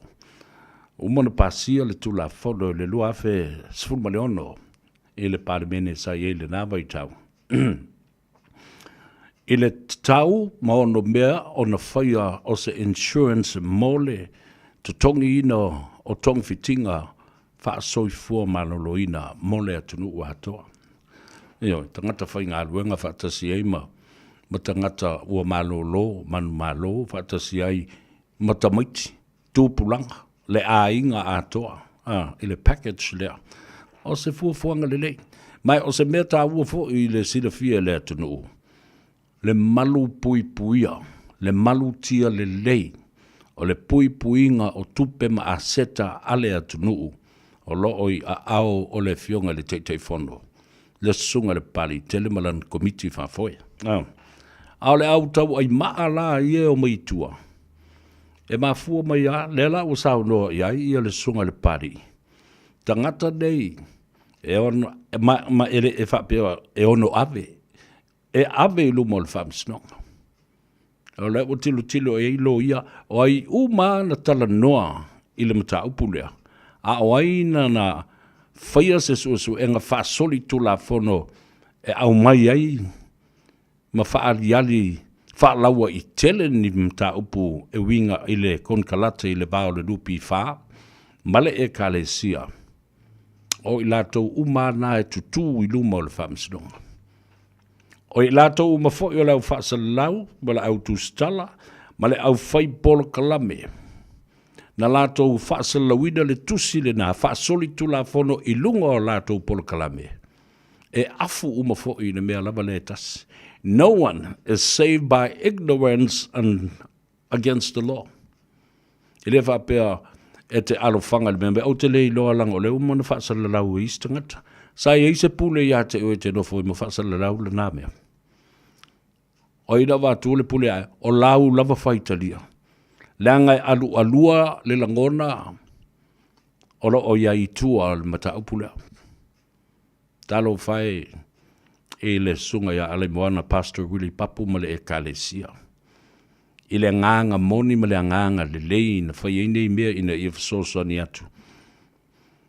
I le tamao a ingo le atunu ua maise le ekalesia lava ia i ana pisi nisi mana. Ale mea leo le se sea einei. I le whapea o le lotu, na whapea leo o le lotu e le eini ana pisi nisi mana i ana atina e whaia. O ina e loai le fai fe au ma le tai martaala. Io, e le na ole a o atu le tuspa ia ma le fionga pa ia le tua. Ai ngā ioi foi e avea o se whaataita inga le lei, leading by example in terms of faith itself, but also in the physical act of development businesses for the church to grow and being able to afford physical help for its members. Ta wale na ole me. Ni fa pe la vol fa ba la me fa inga me o bisingisi o auto sisila le kalesia fo ia mamona la to ia. I Salt Lake City, Utah. E o whapena fo i totonu o Samoa. I pisinisi ale kalesia kon kalate o a onga.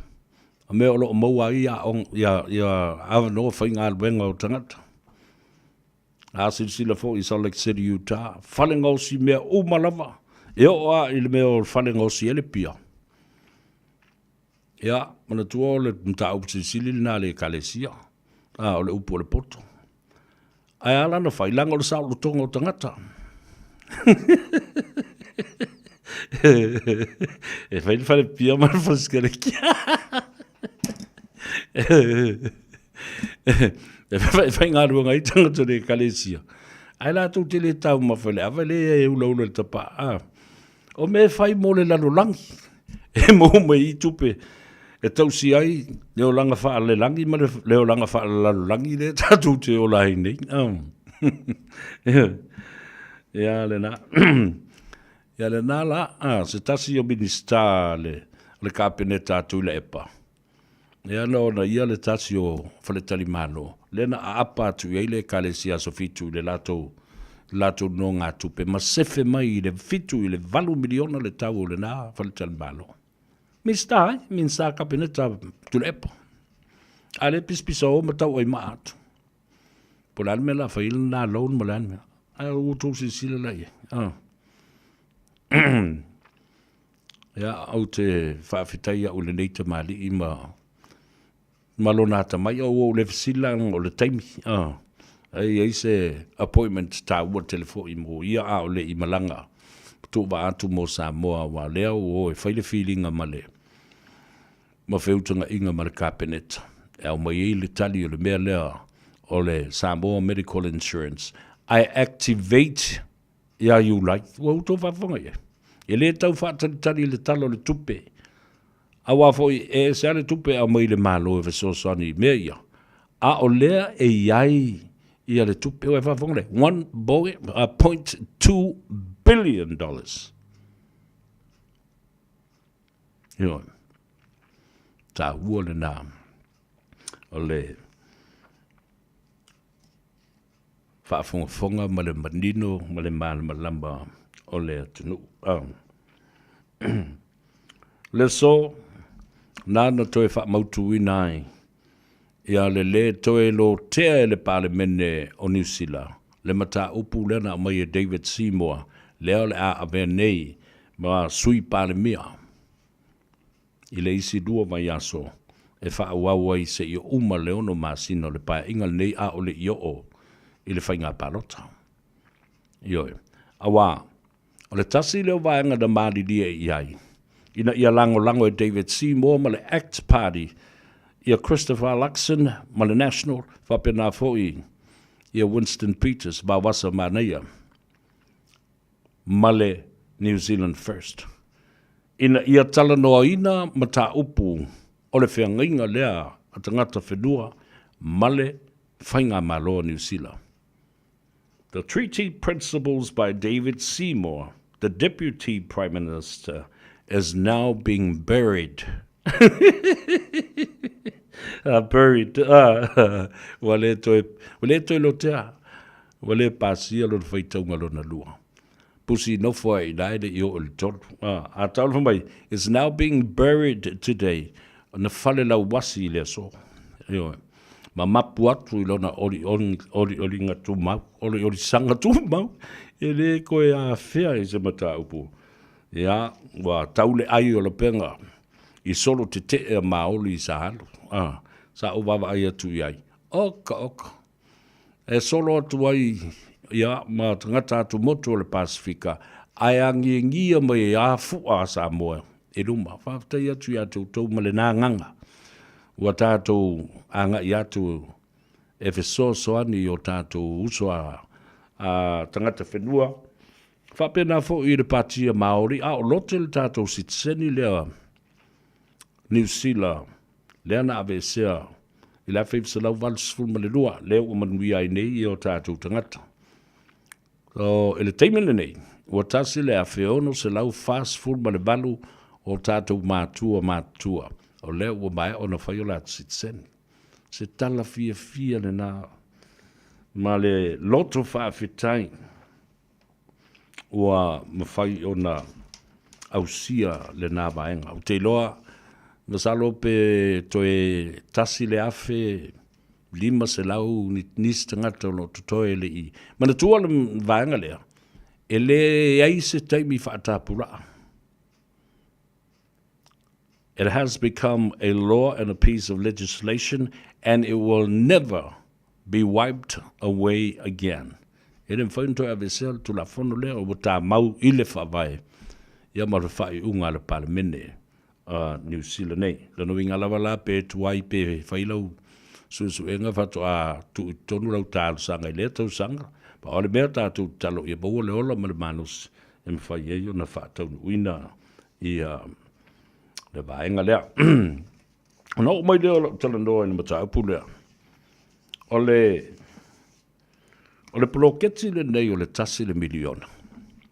Na whaatalanoa ina ai ia le whaipule o le HRPP. Ma o ia fo ina nā o le teitei whono. O le teitei whono o le whono whaavai. Ale I tu malo satu poitea. Whai mai ia le whionga ia lau tafi, fio per cell. O te matua I lango ina. Le poloketi tasi le miliona. Molo o I tu malo satu paitea. Le ua tele whaamnianga ua maua mai ai. Ioi. O le wana ia sainia foi, le fitu se lau wafe tā la o le miliona lon tolu. Lala le nai ala yo na uwhai atu.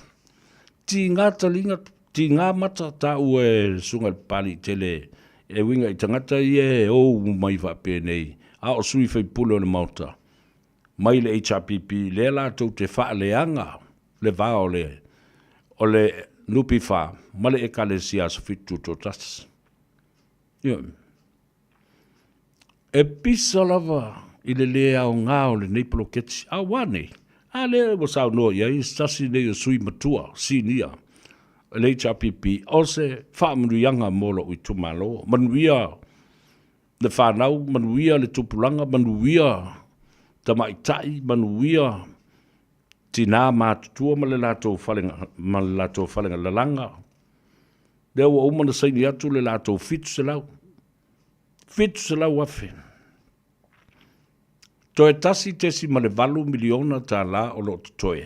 A o le uma le lua afe lua sifuru lima ma le lua afe lua sifuru ma le ono. Tusa la, ua atoa I ai tu malo e lua sifuru ma le lua I tu malo. Atoa uma I sabo I whapefo I tu mua. 2022. Ua maua le lato fitu se lau afe. O le miliona lona tolu.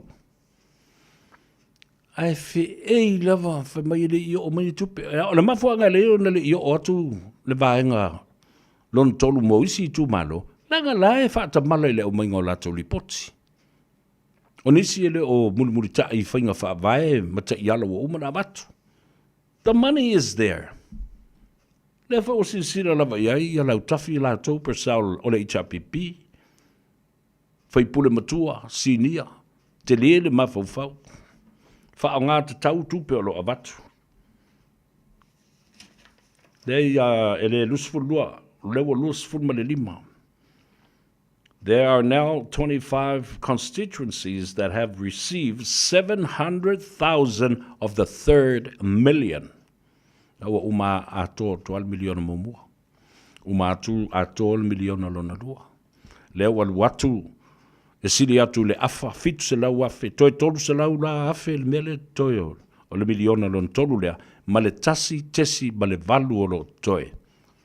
Mo le miliona lona lima. A o le I wha mai a le paia inga le nei. Ai a nga I le whainga pālota o le lua afe lua sifuru ma le ono. Ai nei lua. Pe ke uwa ve whaise ka ko whainga pāloka laka mai ngeia se teimila tamai. Lima tātou wafi la ua amata na whaatutu. Le aso sifuru ma le lima. O le aso lima na taunu o mai si afi aso sifuru ma le lima o anafi na amata I o na whaaola ma whaapipi I na I fulu o sou.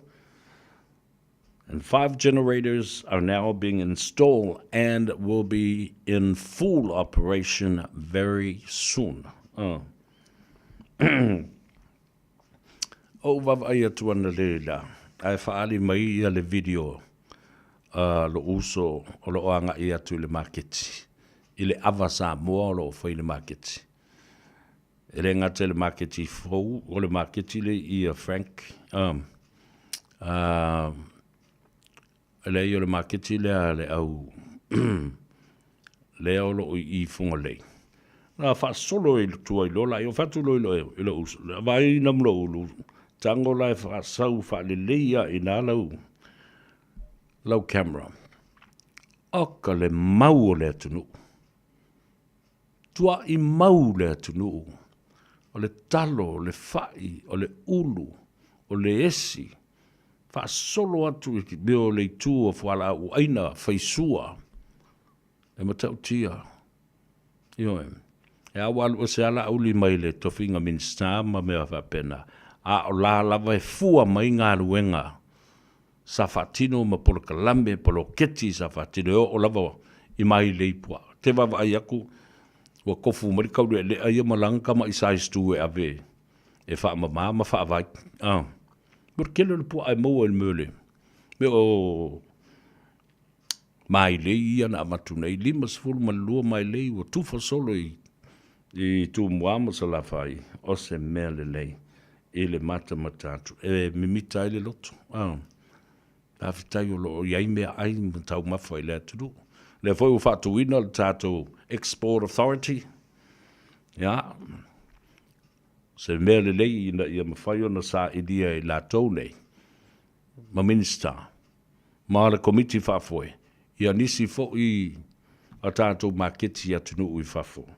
E la mai iai. Ia le tātou o loa. Ana nafi lena toi au mai ai ia le mata upo le sunga lauli tonu al whamsinonga. E lo ia inga o le tatala ina o ia I tua pa o le challenging the bail conditions for bail variations. Yeah, to abaila se unga leva yaso. Ia mantua la. O mantua le yei mōri anga umau tangata nei. Mōria la auli. Mōria lo au. Mōria ia puleai. Aia. A le ai o mai isi fai pule I fafu. E o mai fafu. A le tau fiofi le sunga lauli al mani atoa. Ona I lole ina. There is no fair justice. Or whether they're treating different cases by cases and its own merits. Ai tā ua mole sila iai le mea na. Le tāu fio le lauli. E iai le meo le angana fo le alua I lo utali tonunga. O le tangata na olo masoifua I Samoa. O fele a sola I. O fele paneto le a sola I. A sau mamalanga mai I tūlanga mamafua anga te tau. Alan whiwhera wuri I saula uri wafu. Wafo I la tū te iloa le leo le tangata wa tāpena le tū ao o na launga la uli. E launga ina ia sui langona o tangata ma tali tonu ma mala malama I le mea te tau na whai iai le la tū filifilinga. Ala nai mutai. I rea masisi o la tau tutusa ma la auli pe ao o ina whasoa. Ina ia tatai mai langona o tangata. Wafo I vai. Vai ma whauwhaunga. I le ngangana. De la unga le fue ma le toto. Te longo fie, te iloa o matu. Na o kala whakamiki e whai. E le ngau ai se loto se tau ida se olo matua. Nā tū te le iloa whaatūlanga le atunu I on tūlanga whaalupe. Aula uri aluat whaatasi a mea nā lua tua I male a fionga pa ia le tua. Wara kūlagu wha Samoa e la unga wha kerisi angoro. The gifts of the gap. in terms of communication and public speaking that lures and convinces people of this conviction that he believes in quite deeply and solidly. Tāua lena, o le sesengo tātou whalea onga. I le mea le kiliva. Kiliva ina o se sābali. Polo walu fo i e bo mori se tangata. Tingale leo le tangata ma leo lo nang vaa mo na whailonga mo lea. Ai a lei loe lau kamalea mo mori oe. Lātou te le maua me totia, lātou te le maua whamrianga nā.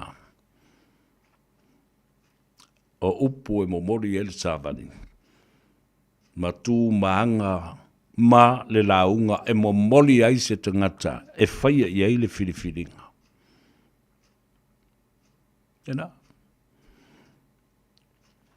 E ua whaalongolongo atu a mata na tō tele i lātou o mo moli ane.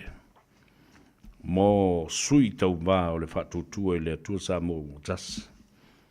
O iai fwoi mo sui o mo moli ane. Lātou te tā momo e langolango ina.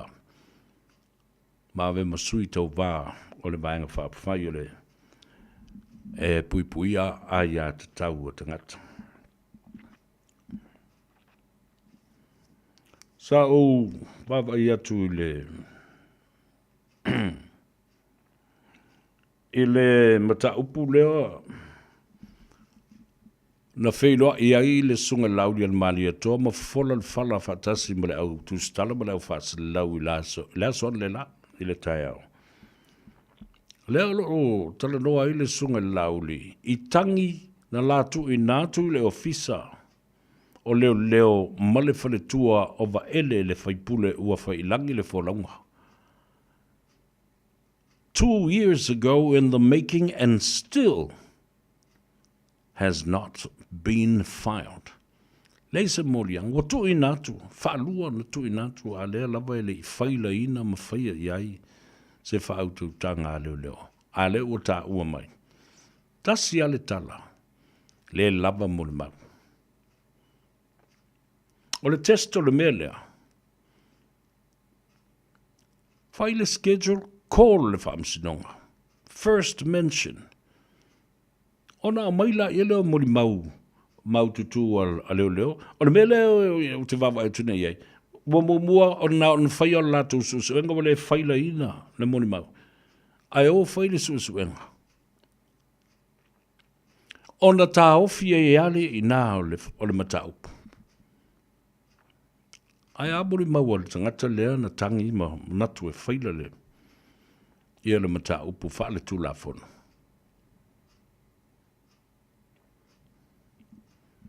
Ala na le na, le tangi lea la auri ma le whaletua wa ele. Ele i whauluina lava e leo se tangi. Le ni mo lianga whaasanga atu le e pawa ma le ala. E tu sa ma whaasa launga leo lo whaia nei. Lea whai na wane lunga kilipi an le la. O lo o moli mau mai tu le e pa ma tuua ia va ele male sunga lauli al mali atoa. Tuua i fo iai. E tau na ave sa me loka, ne i te i ua whana e lauli.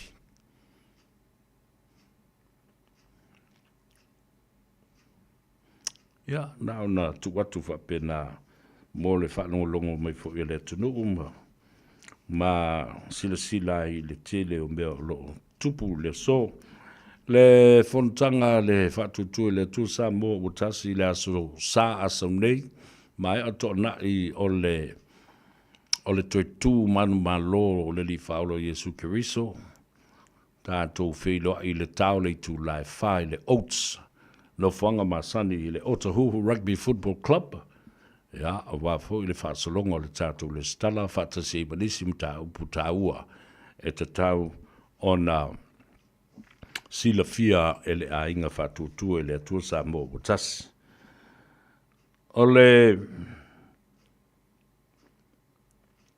O iei le teimi o ilumo le a wala au mai ai ia le whionga le teitei whono po le teitai fo le sunga lauli al mali atoa.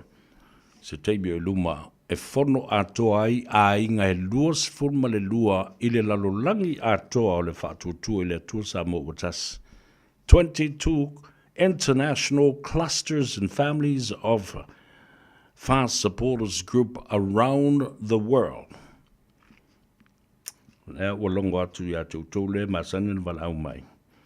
Ia po a Felix fono, aso sa aso nei aso luas ful na, e le tu la e tau le wha e le fiafi. Pea mai a ia sauninga o le toitu ia male. Tātou tō na i fo i lo lava inga ko kere whaku ke sau ka konga i le oats. Ke sau e wa e lau le leu unga konga i le koe ku. Ia ngā sa vali maila ele mo maila fast food ta la pea foi oil tangata fo ele i les talaina mo Samoa. Ia ma les tale nei. Se ia vatua la utala lea ele au tau wha leanga lea o lo foi mai. Foi ele sauninga lea foi mai. O le stala le fai nei ia le whatutu le tu Samoa watas. O le stala o le sue ngā tupe. E fai atu ai le pālota i nei. Wha mole.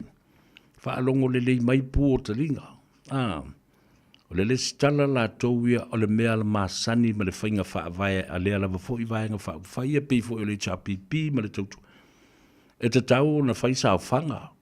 Sui su fono uma ma sui au wai. O lea pāti ma lea pāti, e lo ai le mau poponga, ma le mafutanga le lei.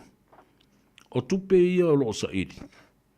Ina ia whau wai le whawai, ma whaatino ai ngā ruenga e whai, a le lea mafutanga ma lea mafutanga. Lau le stala le nai luas fulta la mo Samoa, ma lau luas fulta la ole le stala e New nei. Ia, tawalunga tuai le tātou vai le ola. Mai wha nātura na whai e nai tō ina ma ola mātua le tino tau sanga o tu nai. Fe soa soani i ngase o le toto maulunga. O le toto maulunga e mafu el ti ngā o le ulu. Ki ngā au maka wai le koe fia popula i skangaka. Ia, le vai o le ola e fe soa soani ai. O maso aunga ngase fo le ua matua tinga ni afa pena fo ia le ngase o le ngungu tinga so ongo pona ivi ia so soani i le fatunga o maleate wa o totonga sili ia ona tavu o le tino la tu te faia le ngaruenga o le taio tota na le ngol tala na tu te wha mamai na mai ia mea ona wha pena foi toxics and toxins and waste from your bloodstream. Au nganga kamar ma leo ngale na liver and kidneys. Ia saula ia lea o nā ota e hala i le whea au vai po le whea au la ta mai vatu le whiawhi ma le tapo i ngā le tunu. O isi waste products, ia whapena foi. Isi ota e sau in the form of o le whea umamau. Tulou whafunga le tunu. O upu tā ua nā tātou tala loa ai, e loa ai, o le upu whaaluanu.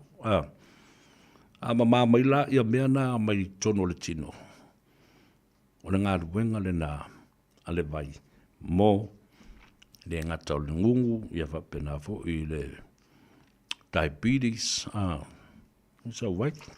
Tātou wafi o le tātou maketi mua tele le nās fulmaritolu Lappington Road i Otara, i le mauta o le whionga le saoli i Atuala, tau wā, tau pa u tino, ia ma le whaletua i Apeka.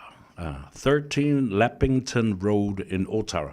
Pafta i atu tuala ma le whaletua peka, ma le aingali, tātou se e atu leisi a tātou no whanga i manu rewa, o mai e u tau nai papakura po ke kohe wei mouth ma le vanga e Manurewa Glendon anga iane le numera luas fulma le lua Templeton Place i Glendon Manurewa o i ailta mai tai a nive Maria i awa pe fo i Marita sa wanga i amale la fo i au nanga i le tātou vai o le ola ma le tātou vai avoka Ona se ele i le tātou taulanga whaatau i mangele.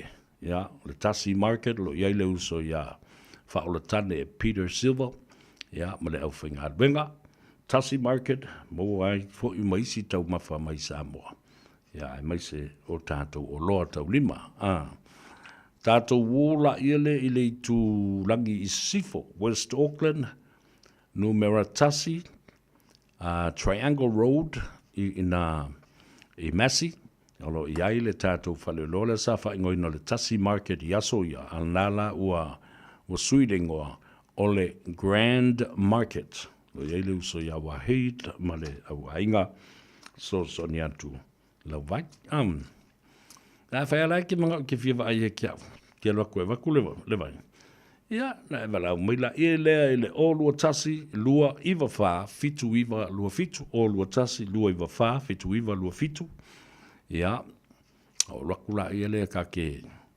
fatalofa ma watu lau vai ia te oi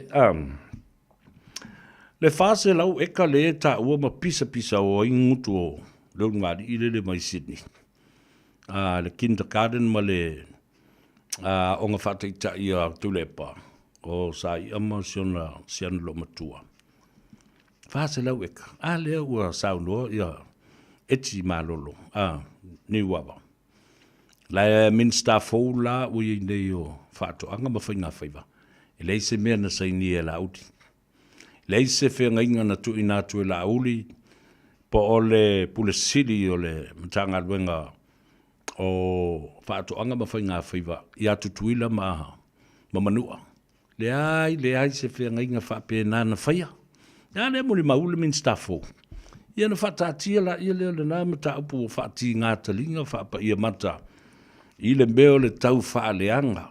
I le tau whaaleanga. Ia le na. Le i se... Le i ni whanua mani le ngā ua walea i le tu malo. I le whai whapena o se deal whapena ma se fōa i whapena. A vele nei ia fiafi malele taimi male lao whaia o masui o leo whainga luenga ma le pūlenga nei. Whaamanui atua i le whaamanatui na le se lau luas fulma le 5 tausanga. Ia, talu o na sisi a e le fua. Ale malo tele o Amerika ma le fua ale malo o le territory Amerika Samoa. I lau whanua me ele. O tuila manua. Le langa whai ia la kuku ngā wapes fulkasi e wa ang kauku. Au te lei mawala se whai unga. Ia pena iei fo se wha mai sa la whai matu mua mai Samoa i Sifo na ave lea fo i tau wanga. Ai mawale ato tonga le nā vaenga. Ia i le pole kalambe o le malu tai au. I le asoa tai au. Ona tawalunga tuai lea. Lea fo i lea vanoa e whatalofa tuai le sungal to ina. Ia fui ava alol sui fumduia tuyoti ma le filtua. Ia ma le ahengali. Whafteitelea mo le whasoa foi ma le angale lei. Wa le taulia lole. Ona ule isi sina te whatau ina le kingfish le no whali tu e whapkeri whapea. Ia mao tuloa na po. Polo lo ma pena whale lei. Ia ma ala. Ia maru no markankai ma avelang kingfish. Whasasi muli si piko. Whawhai airi si piko. Whalai akure si bivaenga. A taile anga leila sunga toi ina. A fui ava tuyoti. Ma le whalitua. Ia manuia pea le tawa a whangota. Ma ae ma le malo, ma le manuia. Ia lau sa saa i o Faiva. I so se taimi. Ma ia malutia ai fo i ma le soifua le whatalo loa. Ia lunga o le ala tele ia whapena fo i lunga o le vasa. Ia maise lava nei taimi o le tausanga o le anga le tala o le tau. Tō whatau tau. Ia mamawa lunga fo i ia ngā luma peau.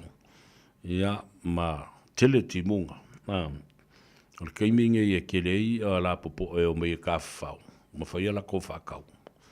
Ia a o le leanga la na mo le whainga Faiva. Ona o le leanga le tala le tau. O te tu o tau, le pese lea. O le pese o upu o le li whaola. Ua taunu. Whaftai sa moe lau whaafunga anga le nipo, o le oto e sifuma le 2 minute o na tale o le itu lai fitu. Te tai lo to soifua i lunga le ala tele ma malutia i le whataalo loai. Anga i le whale po le anga i fo i le sifi po. Ia i le anga le lei o le tātou tamasili le rangi. O tātou te tai e meise o tātou whaafengainga tau i le rangi. Ia i whata whaitau langa i fia. Ia manuia tele le nei po e meise fo i nai o tātou tamamtina mātua a inga wo me masani lunga le tātou Facebook page. Ia whapea fo i le tātou YouTube channel. Ia anga le lei le tua. Ma ia whaamni atu. Whamangalo fo i se leo le au auna. Tua o tau le pese lea. O le vi inga le tua. E mana tua ai aso whapene. Ia manuia tele lava.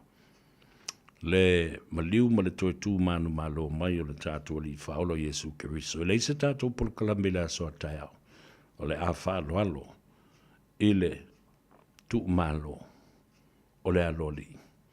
Lo tātua li whaola o Jesu Keriso.